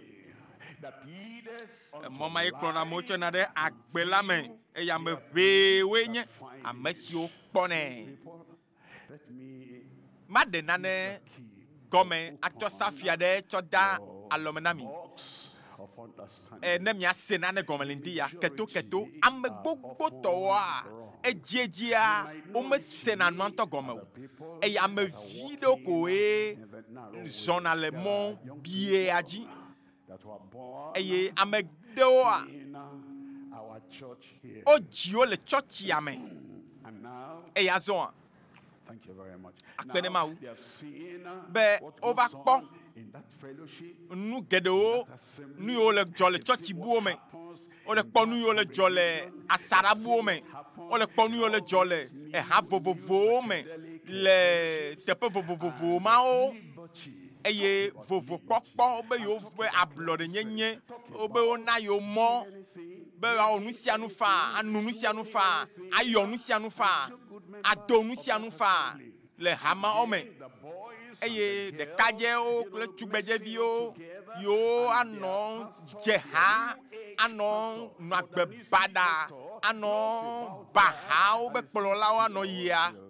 numɔ katã be sɔhɛviwo nye la ƒe blaeve viwo mawo ƒe blaeve mawo be tugbedzeviwo kple ɖekadzɛvi kpo nye be mi ma ɖe mɔ ne woawɔ nu yi wɔm wole o eye wole ɖe mɔ na wo wole nɔ agbe baɖa wole va tsɔtsi woa nye bena womekpɔ le fiaɖoƒea me o eye wole nɔ agbe le hadzedze me wole nɔ agbe le gbolo ƒe agbenɔnɔ me eye le agbe be tsɔtsi nye ya tsɔtsi woe tsɔtsia dzo le mɔ gbadza dzia emɔ ma la kplɔ tsɔe ɖe tsɔtsrɔ̃ me ava yi ɖe tsɔtsrɔ̃ mavɔ me vɔ emɔ xaxɛtɔa emɔ yi ke kplɔ me tsɔ ɖe agbe me ye wodzi o eye natrɔ dzi me bena ma ɖe le kristo me tugbedze ɖe ɖekadze ɖe ele kristo mea ŋutsuvi ma ɖekadzevi ma nyɔnuvi ma trɔ zuna nuwɔna yeye nukokotɔ nu va yi kpɔ ɖa nuwo katã trɔ zu ɖeke yeye eya yɔ mie le be ele mɔ xaxɛtɔa dzi medo gbe ɖa be nate si mɔ ma me be nanɔ mɔ ma hã dzi la ekema mawo ƒe amenuveve mawo ƒe ŋusẽ ana be nazɔ le mɔ biea dzi le mɔ xaxɛ ya dzi age ɖe agbemavɔ la me gaɖo mɔa mía dzilawoa nyawoe mi dɔna gbe ɖa eye mi ga dɔna gbe ɖa wu ele be gaɖo mɔwoa mía aɖo me vevi mate ma zi ɖevia dzi vɔ atem agbenya nɛ atem agbenya nɛ abe vinye ŋutsuvi enya ele zɔ le mɔ gbadza dzi abe dadi tɔnye mekpɔ le se gɔme o la be yɔ be tsɔtsi ke yi me le yia fi ko wole gblɔ nya gblɔna mawo nya ɖeke na mi ɖeke kple ɖeke tɔ abe tɔ ɖe to ne be ɖe mele mɔ yi ke la kplɔ tsɔ yi dziƒoa dzi o vɔ nenye be adekpui menya ni yɔna ma adekpuia kaklavi lɔbɔe ma ele alɔme na o ye le ɖe asia eye abe ne me va nya wɔ fifia mava adze akɔ le vinye dzi mava ava dabie ŋtsi awo eɖo la awɔ nyame aɖo nyametsotso tɔ da ɖi abe mewɔ nyametsotso be evinyewo wodze sim wonya nu ka ye dzɔna dzi nam wonya nu ka ye ŋdi nye ame xɔse togbɔ be menyawo be ƒe ba me ya xɔ ƒe blatɔ̃ vɔ atɔ̃ kple tɔwo eye nye medzi be mawɔ naneke be mava ava nɔ gble kɔ ɖo na wo alo ava dze akɔ le wo dzi oa ne meva gble kɔ ɖo eye meva kua wola be abe nyabe nuwɔnawoe na miatɔ ku eye ɖo nye emegbe vɔa wova trɔ dzime ye woawoea ye wova yi dziƒoa ɖe ta ele ne mía dzilawo be nyabe nyametsotsowoa ne nua teƒe mi ma ɖe mɔ na mía viwo be woawɔ nanewo ava de mi ɖa le mɔ nyuietɔa dzi o le Yesu ƒe ŋkɔ me gbagbɔ na ke be amen emɔ bie agbo bie kple mɔ kaka ya ye dzi miatɔ ayi ɖe agbemavɔ la me nu velia ye nye afɔku wònye be azɔ le mɔ gbadza dzi emɔ gbadza ma dzi ame yiwo yina tsɔtsrɔ̃ mea wole kpekpe etɔ̃ mi ɖe agbobi la me elabena agbo la keke mɔ la le gbadza si kplɔ amewo yina ɖe fika tsɔtsrɔ̃ me ekplɔ name yina ɖe tsɔtsrɔ̃ me yaɖo yi va yia mía dometɔ ɖewo ne bibla sɔsrɔ̃ lia wovana yawo ɖe agbe wovana kwasi ɖe agbea wovana no jo le miabe church mea o na teƒe bubuwo la be fia ntɔ ye me sena vivi na church le ya la o church a vivi na ntɔ o teƒe ya ne me va church a vivi na ntɔ bon no gava mia gbɔ o be nya be ha me viwo lo eme gake megbea o ge na teƒe bubuwo enya nye be de no trɔ gbɔ va la be anu ka me va tsi deke o de ka me pe nu agbeno va le deke o be va di ame kpɔtsia o azɔ o dzra be yewoa va do nu na hablibo akatã be hablibo akatã na ma nɔ nu wɔm abe afi yiwo yina ve kplana ame yiwo le mɔ gbadzadzia ƒe agbenɔnɔa lea o dzina be miava kpasa yiwo do yewoa trɔ deeper life fana trɔ zo eketa be deeper life maganye agbedeto ela nye agbe le kɔta ma yi nenema o de eye ne va le nenema xɔse megale na mɔkpɔkpɔ megale na xɔsetɔwo o de nye ya nye ma kpasa wo do lo nu kake dzɔ nu kake le wɔ wo nya kake gblɔm wo lo nu kake wa ɖo be ya wɔ wo tetekpɔ ka kple liʋiliʋi ɖe kpekpe yi ke wa ɖe ɖe go la miawo ya miezɔ mɔa didi vɔ mi maganye kɔkpɔ megbe o eye mie le dziƒo mɔ dzi ame aɖe le afi ma mebe nye ame le dziƒo mɔ dzi vɔ lo eye emɔ ya yi ke xaxa kplɔme na agbemavɔ mea ye dzi mianɔ ya ame aɖeke mava amia nu nam ava ŋa afɔ nam la va ɖem ɖa atɔm dzo le mɔ lɔbɔa dzi akplɔ ve da ɖe emɔ gbadzadzi o lo eye miava aƒetɔ la gba to na aƒetɔ be de emɔe nye yi miato mɔa dzi ayi me bia mɔ ƒe amenu veve be ne kpe ɖe ŋuti o lo e mawu ƒe ŋusẽa ne lé o ɖe te sesĩe nazɔ mɔ ya dzi le Yesu ƒe ŋkɔme nutɔ̃lia yi ke miakpɔ le afi ya ye nye be miatsɔ taɖodzinu azɔ miazɔ taɖodzinu tɔe le aƒetɔ la ƒe mɔwo dzi Ezaya tabla 3:1 Ezaya tabla 3:1 kpokpoe ame 8 ebe ametoƒe kple mɔtata anɔ afi ma si woyɔ be mɔtata kɔkɔe aƒetɔ be mɔ ya ebe woayɔ mɔ ya be mɔtata kɔkɔe ebe ame makɔ aɖeke mato edzi o woawo ɖeɖe ko tɔ wòanye ame si ke to edzi la matra mɔ o medo gbe ɖa be matra mɔ le aƒetɔ be mɔ ya dzi o eli ke wòafɔwo ɖe dzɔdzɔnyenye ƒe mɔ ya dzi ɖe dziƒo mɔ ya dzi agbemavɔ ƒe mɔ ya dzia matra mɔ o lo ebe gbeɖe la gbeɖe maga yi ɖe megbe o maga gbugbɔ ɖe megbe o le Yesu ƒe ŋkɔme aƒetɔ la kpe ɖe ŋuti o be aƒetɔa nato ŋusẽ o aƒetɔ be amenuveve ne lé o ɖe asi sesĩe eye aƒetɔ la be amenuveve Kristo ƒe agbe yi ke miasrɔ̃ anɔ adze mawu nɔa medo gbe ɖa be agbe ma ne ge ɖe me o le Yesu ƒe ŋkɔme menye wo ɖeka o lo agbenɔnɔa ela wɔ dɔ ɖe ame kpɔtsiawo hã dzi menye boŋ be woakplɔ tsɔe ɖe mɔ gbadzadzi o lo vɔ boŋ la wò ya nakplɔ wo va emɔ xaxɛa dzi emɔ lɔbɔea dzi yi ke la kplɔ ame tsɔ dziƒo nya kple srɔ̃ nyɔnua nya kple srɔ̃ ŋutsuwa nya kple viwo nya kple dzilawo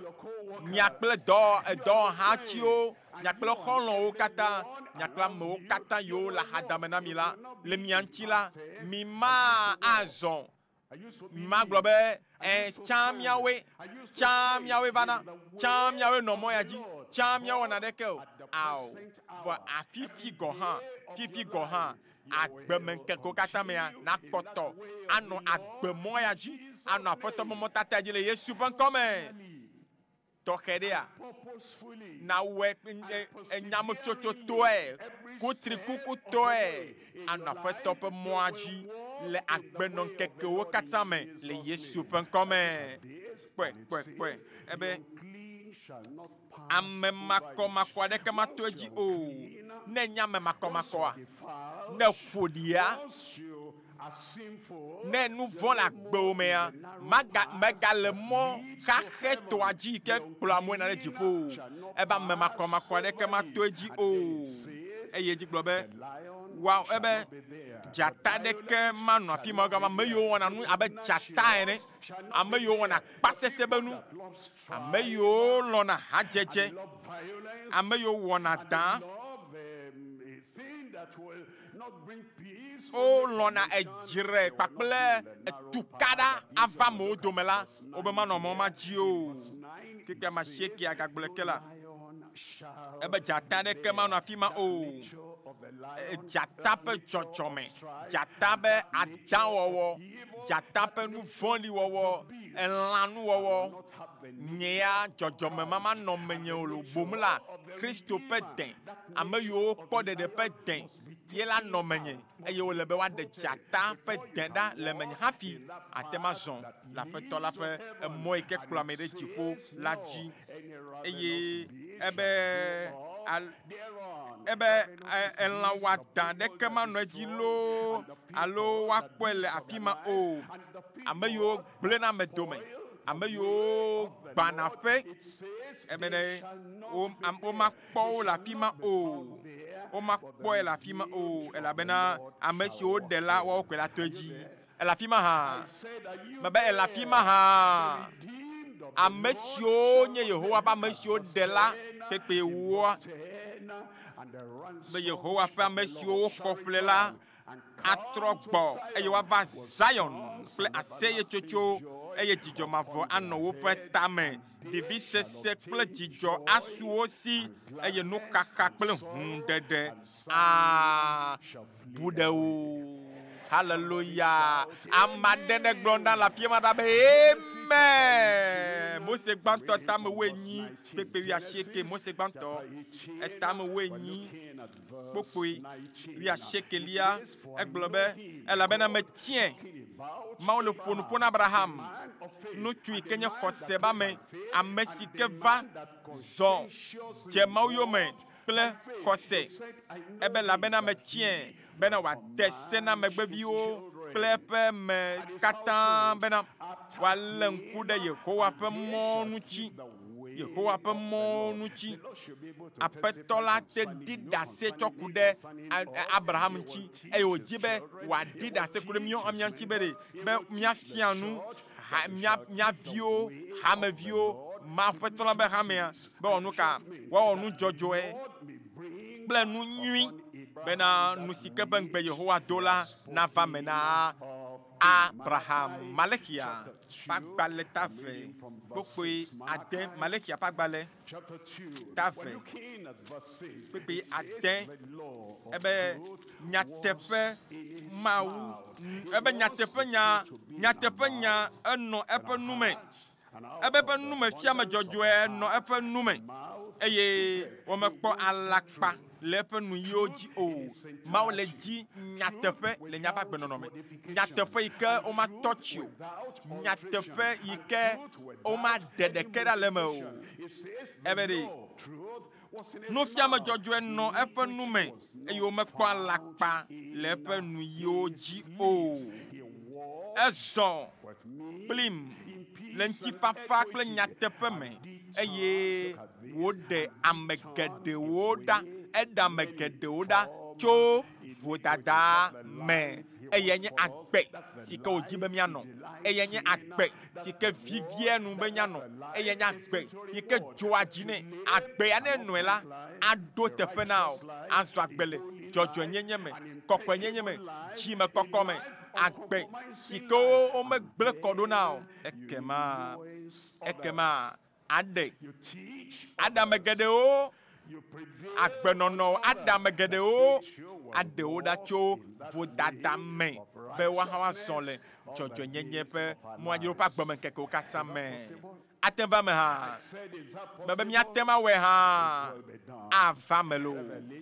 nyade de fian pa gbale taton pokoi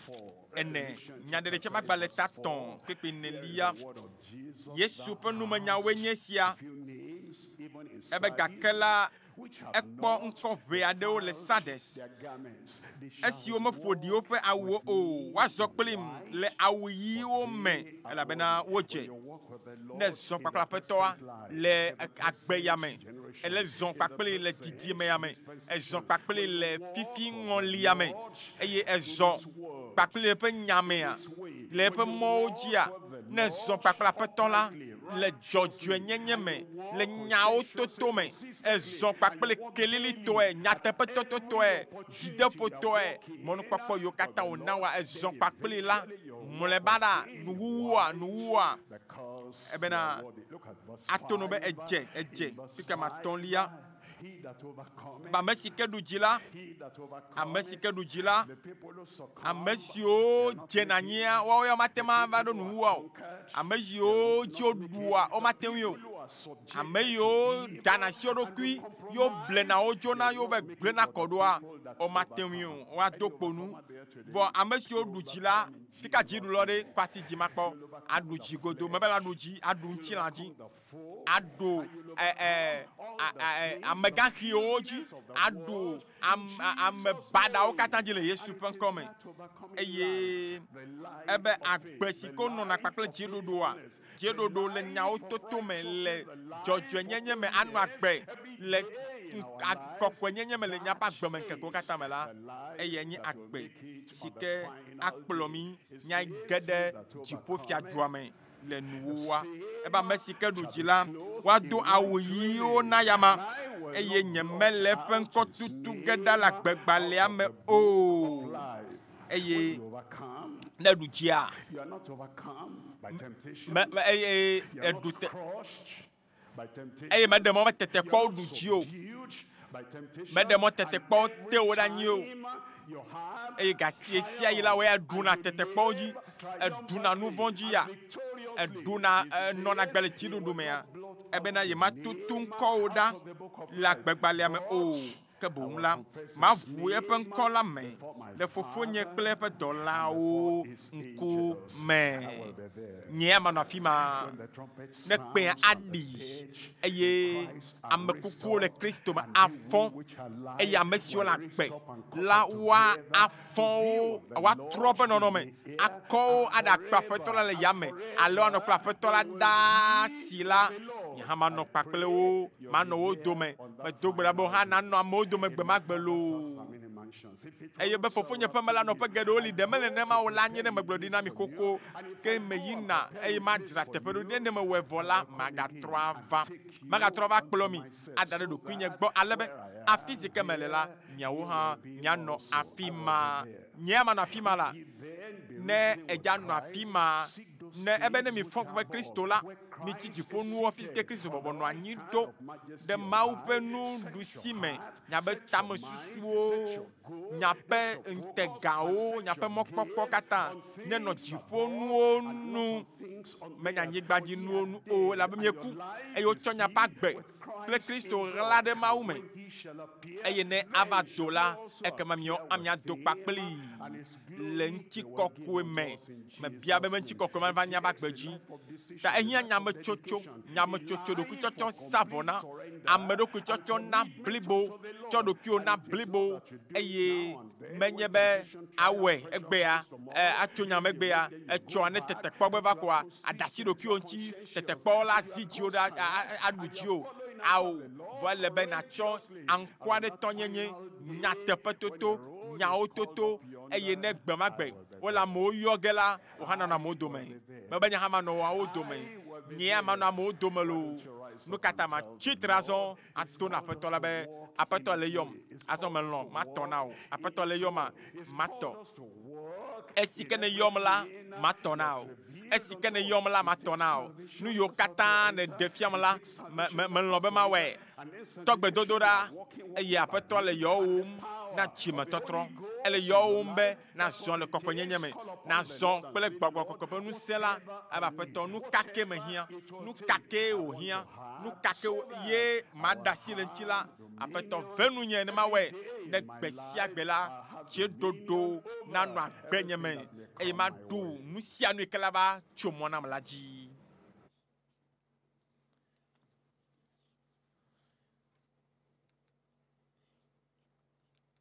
Remain standing wherever you are. It is time to pray. And it's a prayer you will pray like no other one. It's a day of decision to start working with God without looking back, without compromise, without going back to sin. Open your mouth and begin to talk to the Lord. Oh Lord, I want you to help me. I want to walk on this narrow way that leads to heaven. Choide agbema volometa nyama demo nanane keu amegbeto ade keu nuona de keu ova chemonamo fisia fikere ye ne semaunya yale ye ne plomido le nsosro yamela wonyame sosope bedododa ko amekosu dogbeda kle nyame chocho begbedodora bena zon pakla petoa le kokwe nyenyeme le jojo nyenyeme le a ejime kokome va sede esime ekula valo alo pen ladi wa komiajo papeto azo eme konam me segome ale ma okaka awonu le jifoa apeto na ma menu veve apeto venunye bere nunye be nyema zon de nyento nyemo ale me kwenu anu nyema zon de nye nu pokponu o ma zon lo maupe emonu ma zon de o maupe enyaoji apeto na menu veve ehia na obe na so nyame aso pakla petoa ye magble kodo like all the saints of old as you have been told. Amaleke oponu nami chokude blemato nchi o blemato son amabe Daniel one amoabe Obadia amoabe Mose eye amemo katan kame asubo ana son abe wa okene. To anybody who listens to who want to hear that you are on your way to heaven and you cannot tolerate anything, accommodate anything, and you cannot matema lonu afokla afonu afokla ho ao matem azon mo kaketwa jio no maola ba deuda le tifo moaji wonyama chocho amento de kaba nyama chocho wonyama chocho ma iskene sema unyale ndia apeto abe megazon saka bomia zon le pe moji zon la peto la pe mo de koji na la peto be moji zozon zon pakle khose zon le khose me maoji khose ne noasio e nano zozon pakla peto la be sede no wowo na zon ye megbe makoto e azon ba peto le ne azon aba peto la ene le tiedodo blibo kokome Yesu yenye mi afetoa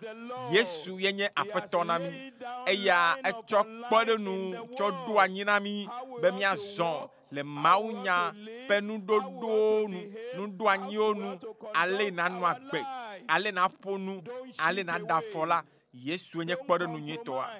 mega gle kodo na dokio mega demona madeke wadeoda be magazon le mo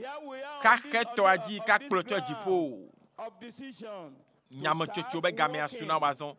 so nyame mebe so nyame nazon la petola be moji apetoa echo maunya penu duanyo kata de doname eye wawo nyame tsotso megbe makpɔ tɔe nyame tsotso ankwaɖe nyenye tɔe azɔ besiagbe kple xɔse aba ame yiwo nye miabe ŋgɔgbe dolawo ene Noa zɔ kpakple Mawu kame bubu yiwo katã ƒe ŋkɔ woyɔna mi fifia le dziɖula gãgãwo dome la ame abe Daniel, apostol Paulo eye wo dometɔ be hawo katã wole lalam be míawo hã míava akpe ɖe yewo ŋuti kpɔ ale wozɔ kpakple Aƒetɔ la ɖa hafi na yi dziƒo la eɖo la to Aƒetɔ la ƒe afɔtoƒewo yebe afɔtoƒewo maɖe mɔ nake kame be naneke ŋutɔ wòa ahe woƒe amegbe dome yi gbedodoɖa dzi to wòli na Aƒetɔ la fa avi nɛ eya menye liʋĩliʋĩ ƒe gbedodoɖa yo ao mia ŋku yi gbedodoɖa dzi tsɔ dziwo katã ku ɖe Aƒetɔ la ŋuti woasi dzi nɛ Aƒetɔ ve nunye Aƒetɔ ve nunye ne mate mazɔ kpakple o mazɔ kpakple o yi ɖe asi ɖe nowo yi gbedodoɖa dzi mikpɔ aleke miatɔ gbɔgbɔmetɔa etsɔ ɣeyiɣi eye wòdzra mawunya ɖo mikpɔ miti gbogbo yiwo wòtsɔ ƒonu na mi le ŋdi ya le gbɔgbɔ kɔkɔe ƒe ŋusẽ me ɖa gamiasu be wòhã natsɔ ɣeyiɣi vi ya ko ne aƒonu ne Mawu aƒonu ne Mawu aƒonu ne Mawu naƒonu ne Mawu le Yesu ƒe ŋkɔme le Yesu ƒe ŋkɔme ebe ne edzesi alo ne be nya Aƒetɔ la tɔ la ame siwo gbɔna be yewo le yama me la ele na wo be woazɔ abe eya ke ene azɔ kpakple Aƒetɔ la ebe ame si ke be dzesi la nazɔ abe eya ke ene ale woƒona nu ale wowɔna nu ale wozɔna la nenema wole be miazɔ ye ma miazɔ le kɔkɔenyenye me miazɔ le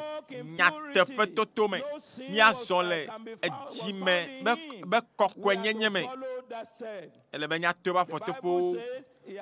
Bibla be etsɔ kpeɖenu da ɖe anyi na be miadze eƒe afɔtoƒewo yome ame si ke mewɔ vodada ɖeke kpɔ o eye mekpɔ alakpanya ɖeke le yeƒe nu me o ame si ke siwo dzu la eya metoa edu ɖo dudu teƒe o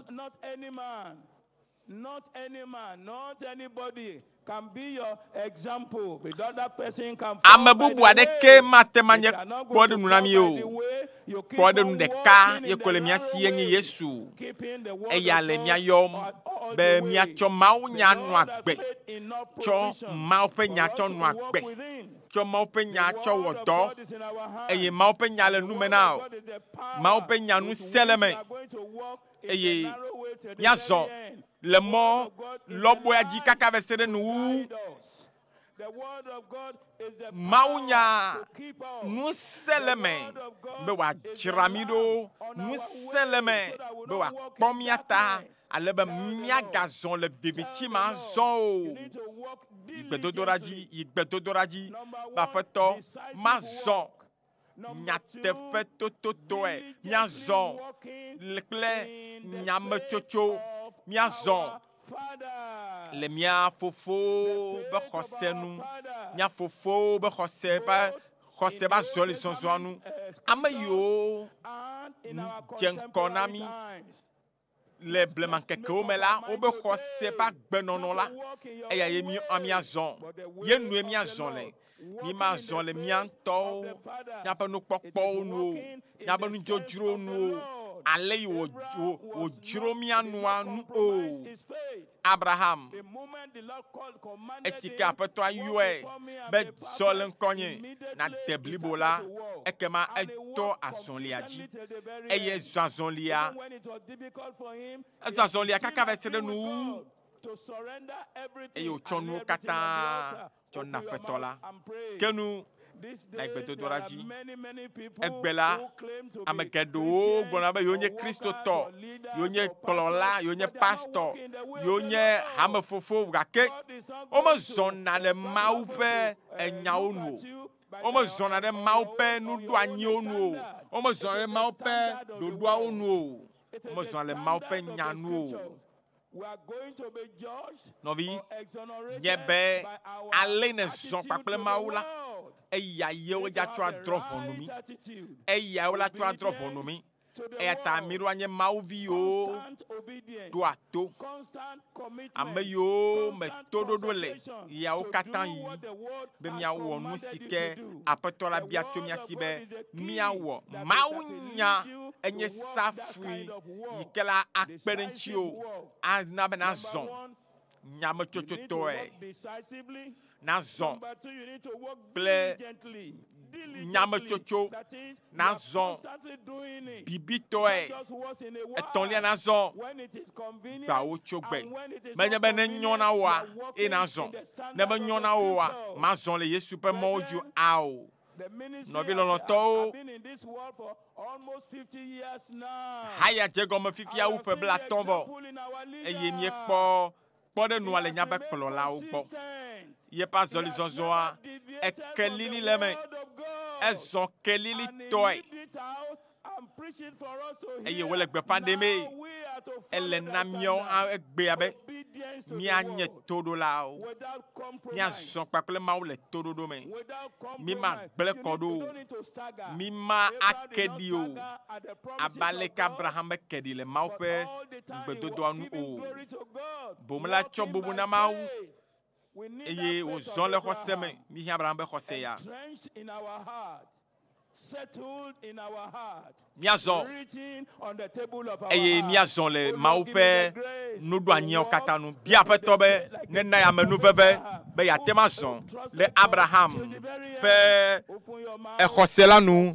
eye naƒo na aƒetɔ la le gaƒoƒo ya me kenu naƒo nu ƒo na aƒetɔa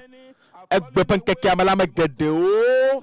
wole tra mɔ tso xɔse la gbɔ vɔ ke nye ya nye ma tra mɔ wo lo do gbe ɖa be aƒetɔ nye ma tra mɔ o nye ma tra mɔ o la vɔ bom na ma lé ɖe nyanu nye ma da si naneke na va aɖem ɖa le Yesu ƒe mɔ ya dzi o. Nɔvi nyateƒea ya wo gblɔ na wo le ŋdi ya nyateƒea yo to na mi ya eya ta mialé ɖe nyateƒea nu eye emɔ si ke dzi miate ma to ayi dziƒoa emɔe ya mɔ bubu aɖeke megali yi ke dzi na be yeato akpɔ agbemavɔ o.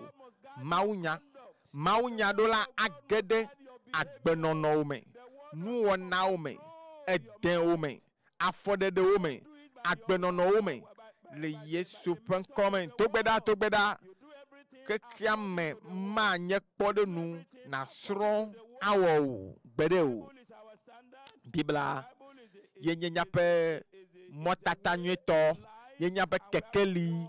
eye Bibla be kekelia nu wole be miazɔ le Salmo ƒe agbalẽ 118 ebe woayra ame siwo meƒoa ɖi wo ɖokuiwo bɔbom la wozɔna le aƒetɔ la ƒe mɔ la dzi. Ame siwo zɔna le aƒetɔ be ɖoɖowo nu miado gbe ɖa aƒetɔ nena be miazɔ le ƒe mɔwo dzi esi ke mima ate ɖe aga o mima te ɖe aga tso eƒe nuɖoanyiawo gbɔ o. Ebe woayra ame siwo zɔa le Yehowa ƒe mɔwo nu mido gbe ɖa le Yesu ƒe ŋkɔ me gblɔ nam ebe woayra ame siwo mezɔna le ame vɔ̃ɖiwo ƒe emɔwo dzi o woayra ame siwo léa eƒe sededewo me ɖe asi eye wodzina tso eƒe dzi blibo me ebe womewɔa nu vɔ̃ o ke wozɔna le Yehowa ƒe mɔwo dzi ne le zɔ kpakple Mawua maɖe mɔ na nu vɔ̃ le agbo me gake gbedodo va dzi ame aƒetɔ medzi be mazɔ kpakple o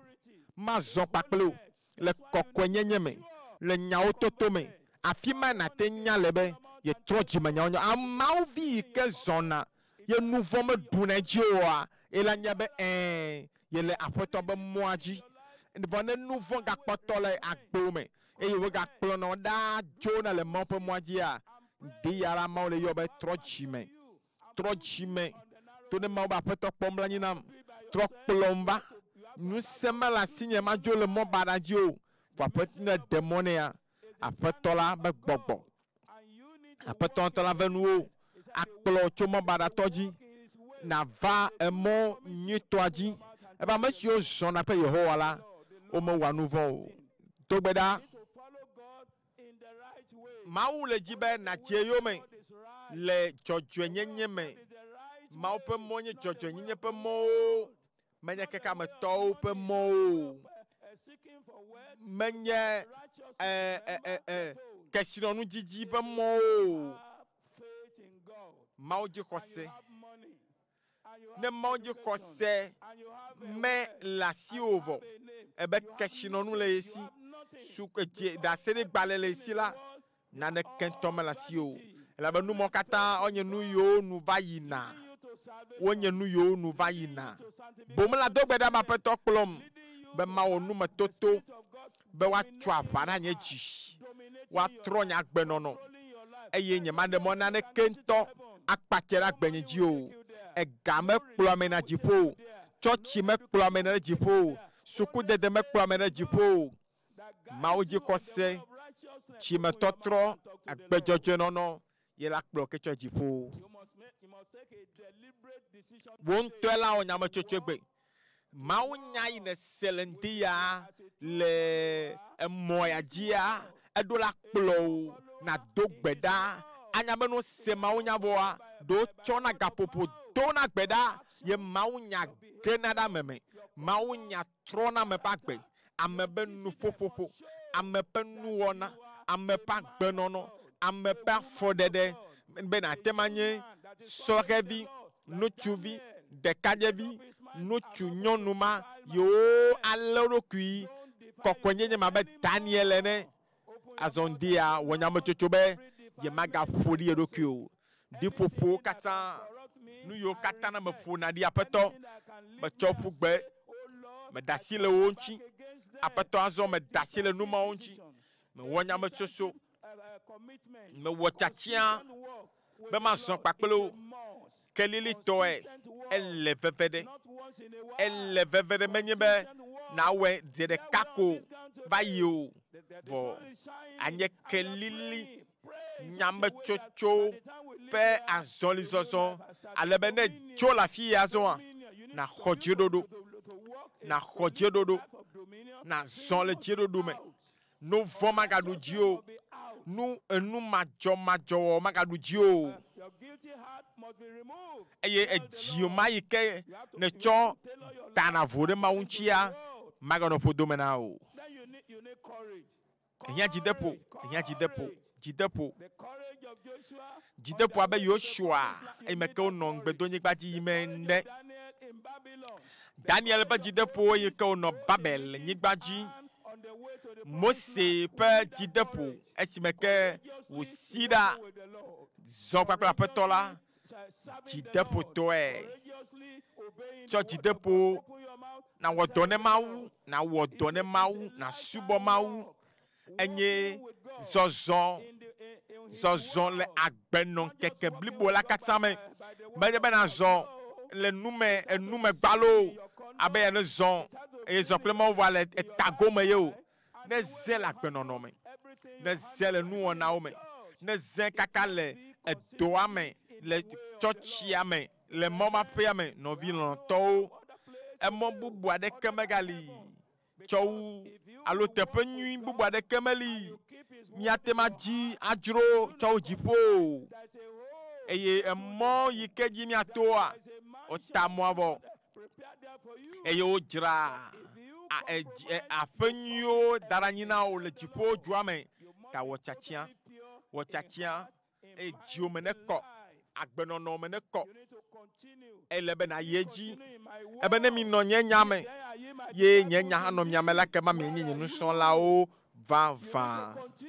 ele bena yedi gbawo tso gbegbe siagbe gbe siagbe tso ŋdi va se ɖe ŋkeke aƒe nuwu la adakpe na aƒetɔ be gbea akpe na wo be nyemegble kɔ ɖo nyemegedze nu vɔ me o nyemegedze tetekpɔ me o aƒetɔ akpe na wo be ne wɔe nam nenema ye gbawo tso gbe la gbe sia gbe la mianɔ kpɔ dziɖuɖu ne ewɔe na wo gbea etsɔ la gawɔe na o ne wɔe na wo etsɔa kɔ asebliwo katã la wɔe na o anyametsotso mae nyametsoso mae le meme ɖa ye la na Mawu la ve nuwo mɔ bu aɖeke megali o míazɔ kpakpli nyametsotsoetɔe dzideƒotɔe xɔsetɔe elabe xɔsemanɔme la ame aɖeke mate ma dze aƒetɔ la nu o eto ne nyɔnu ma yi ke wole le ahasi wɔ me bena anyemebu fɔ o kekeyi eye tso fifia dzi la megawɔ nu vɔ tsɔ azɔ o to gbedodoɖa mea to xɔse me la tso nu vɔ me ʋuʋu me la ne trɔ ɖe aƒetɔ la ŋutia atsɔ nu vɔ ake o azɔ le se dem na wo be xeyi megawɔ nu vɔ azɔ o keyi megawɔ nu vɔ azɔ o ele dze gɔme ŋdi kanyia ele dze gɔme le agbome le ŋdi kanyia tsɔ wo mɔkpɔkpɔ da ɖe Yesu ɖeka ko dzi ema koe ate ma kplɔ o tsɔ yi dziƒo Yesu dzi xɔse Yesu dzi xɔse nenɔme o Yesu dzi xɔse nenɔme o eye mate nɔ nu vɔ wɔm aganɔ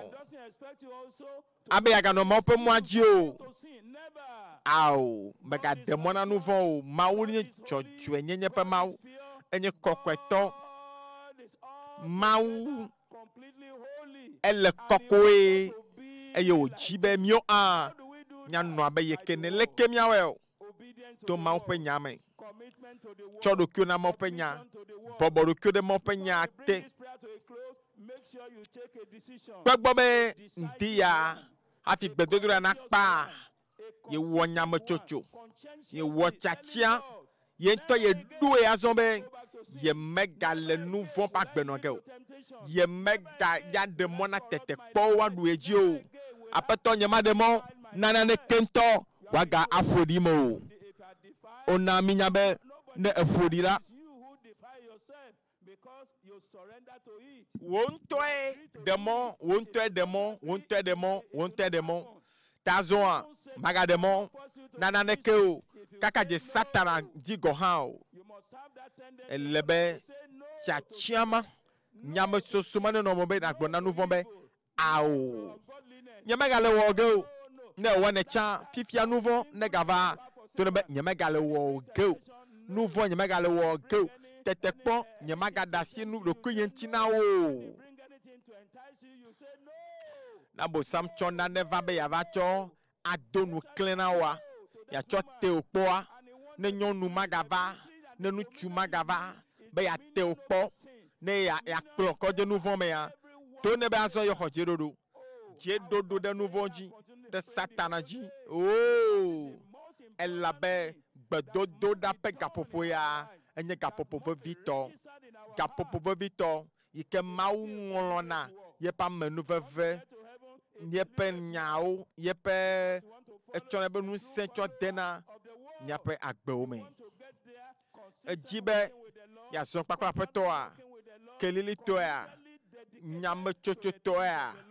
tsɔ ɖokuiwo na aƒetɔ la kple dziƒonuwo míazɔ kpakple aƒetɔ la le nyametsotso me abe Daniel míazɔ kpakpli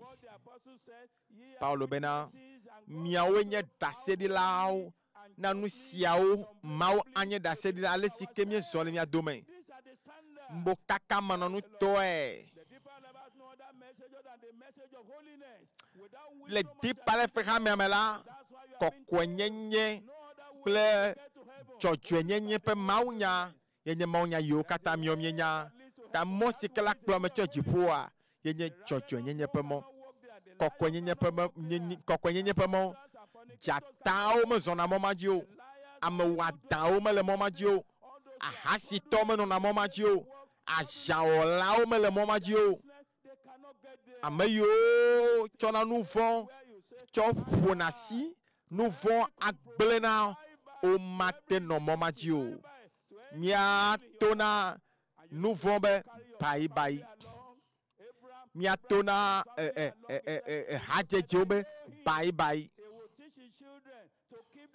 Mawu ɖi ɖe asi tsɔ ku ɖe Abraham ŋuti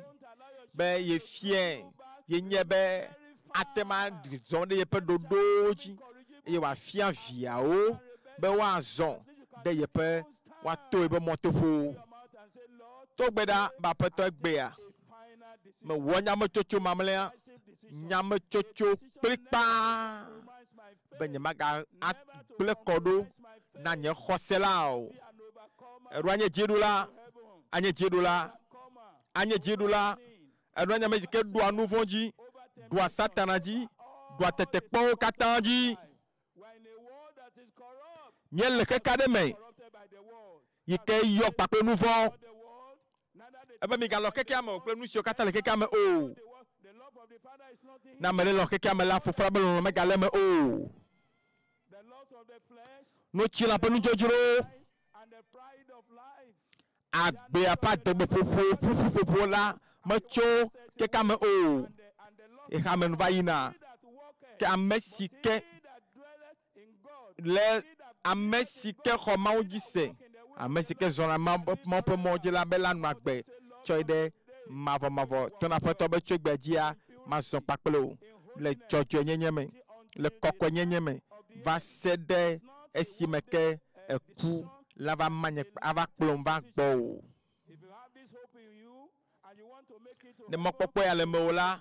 ele be na anɔ dzadze abe ale si ke Aƒetɔ la ŋutɔ le dzadze ne. Egbea tona Aƒetɔ be yewɔ nyametsotso matrɔ nyametsotso megbe makpɔtɔe. Aɖu xexea me dzi, aɖu Satana dzi, aɖu nutsila dzi be Aƒetɔ tso gbea dzia.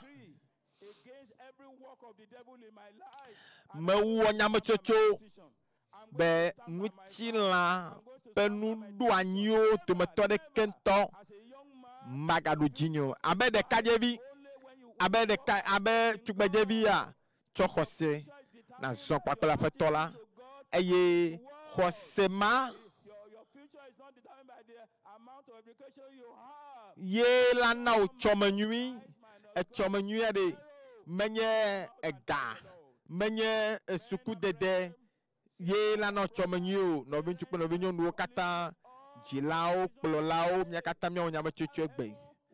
be dziƒo ma míayi godoo, dziƒo ma míayi godoo. Míazɔ kple Aƒetɔ la le dzɔdzɔenyenye me,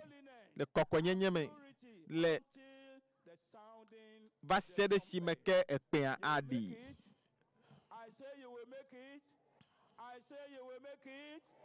If you are saying that I will make it, raise up your hand. I will make it. God, I raise up my hand. I surrender everything to God. Ya tewi la ko wa lɔ ɖe dzi na tɔ na Aƒetɔ ba Aƒetɔ menya be na ve nu nye,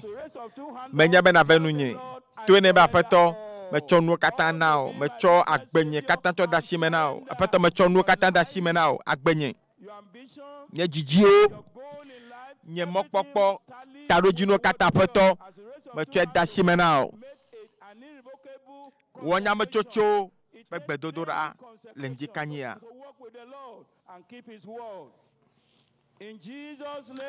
Mido gbe ɖa le Yesu ƒe ŋkɔ me. Miado gbe ɖa alɔ nenɔ dzi fofo. Míeda kpe ɖo ɖe ŋkekea ta. Ezã míatɔ le gbɔgbɔ me. Tsɔ ƒo nu ƒo na mí. Ale yi ke míawɔ akafɔ dziƒo dzua me le nuwuwua. Míabe xɔse, míabe toɖoɖo,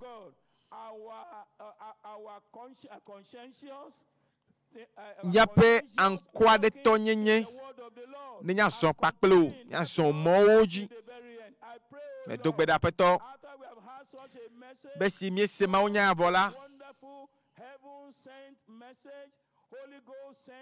esi ke míese Gbɔgbɔ Kɔkɔe ƒe ɖeɖefia ƒe Mawu nya vɔ la, mía dometɔ ɖeke magayi ɖe nu xoxo me wòle Yesu ƒe ŋkɔ me. Mi magai de kogbegble do pa gbenono me le Yesu pen kome. Whether we are young in the faith, Mira nya me ye o, mira li hoho. in the faith, the same standard, the same commitment you have told us today, walking with God, Yo yo ike de cho yo mi le ndikanyia, peto. in the word of God, Vemianu walking in the light mia of the zo world. le wo nya pe dodo nu. Will be Bia written in our heart. be na ngolo wo nya wo nya be jibe pe oji. Written in our heart. Enya ne no ngolo nya pe ji oji. There's a covenant Ben I will keke make mamle with the ji a. house of Israel. Today we are that house of Israel. Egbe mi wo nya Israel papa ya. Ngolo nya de nya pe jibe pe oji na mi lo. Write your word in our mind so that every day we maintain holiness at home, Ale be gbe si agbe la. market, La femme yo, asime yo, suku yo, edome yo, suku koko yo, remembering that esiaila, enyaya, koko nyenye be nyaya, de poto, no dowom, le hamevio katame, le agbede tobi wo ha katame, nyanye bena, koko nyenye, pas zoli zozo kle maula, ye de kala klo mi cho jipu, nek pe adi la, nek pe adi ya. Nyakata, premier to gbogbometo na premier kata jole Yesu pen kome. Binye, ple kakale di to e. Bemia to le moaji. Me do gbeda benya do to de kento ma joda le moaji olo. Bomia kplo. Ye be nu fiafia o. Ye be mawonya gbogbolo ye be topodo katanji. Be chogbe ajia. Mia zonde pe motata oji le Yesu pen kome. Apeto na mi nyonyo. Nyomi apeto. Koko nyenye pe nyonyo. Nyonyo yikela klomi ba enya diwo me. Le Yesu pen kome.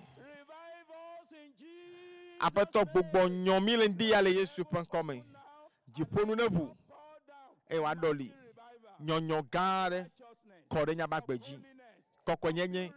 nchi kokwe agbe kokwe nono pe koko nyenye be nyonyo ne kore nya kata nya jile njikanya akpe no be ne to nya be to ne nya be gbedodora bi be nya leke nya dakpe no le njikanya. Our prayer should be every day because he has been chosen, he has been appointed, he has been Ela be mia to yike ne zalendia mi nya be ne tien mi nya be ne siamine be wa acho no fiafiambli bo la katavana jijime ya apeto esike wole moaji la na mio ha mia ato Kristo ji noyome chedodo toy ne mia kata mia kpo gomle jipo du ya me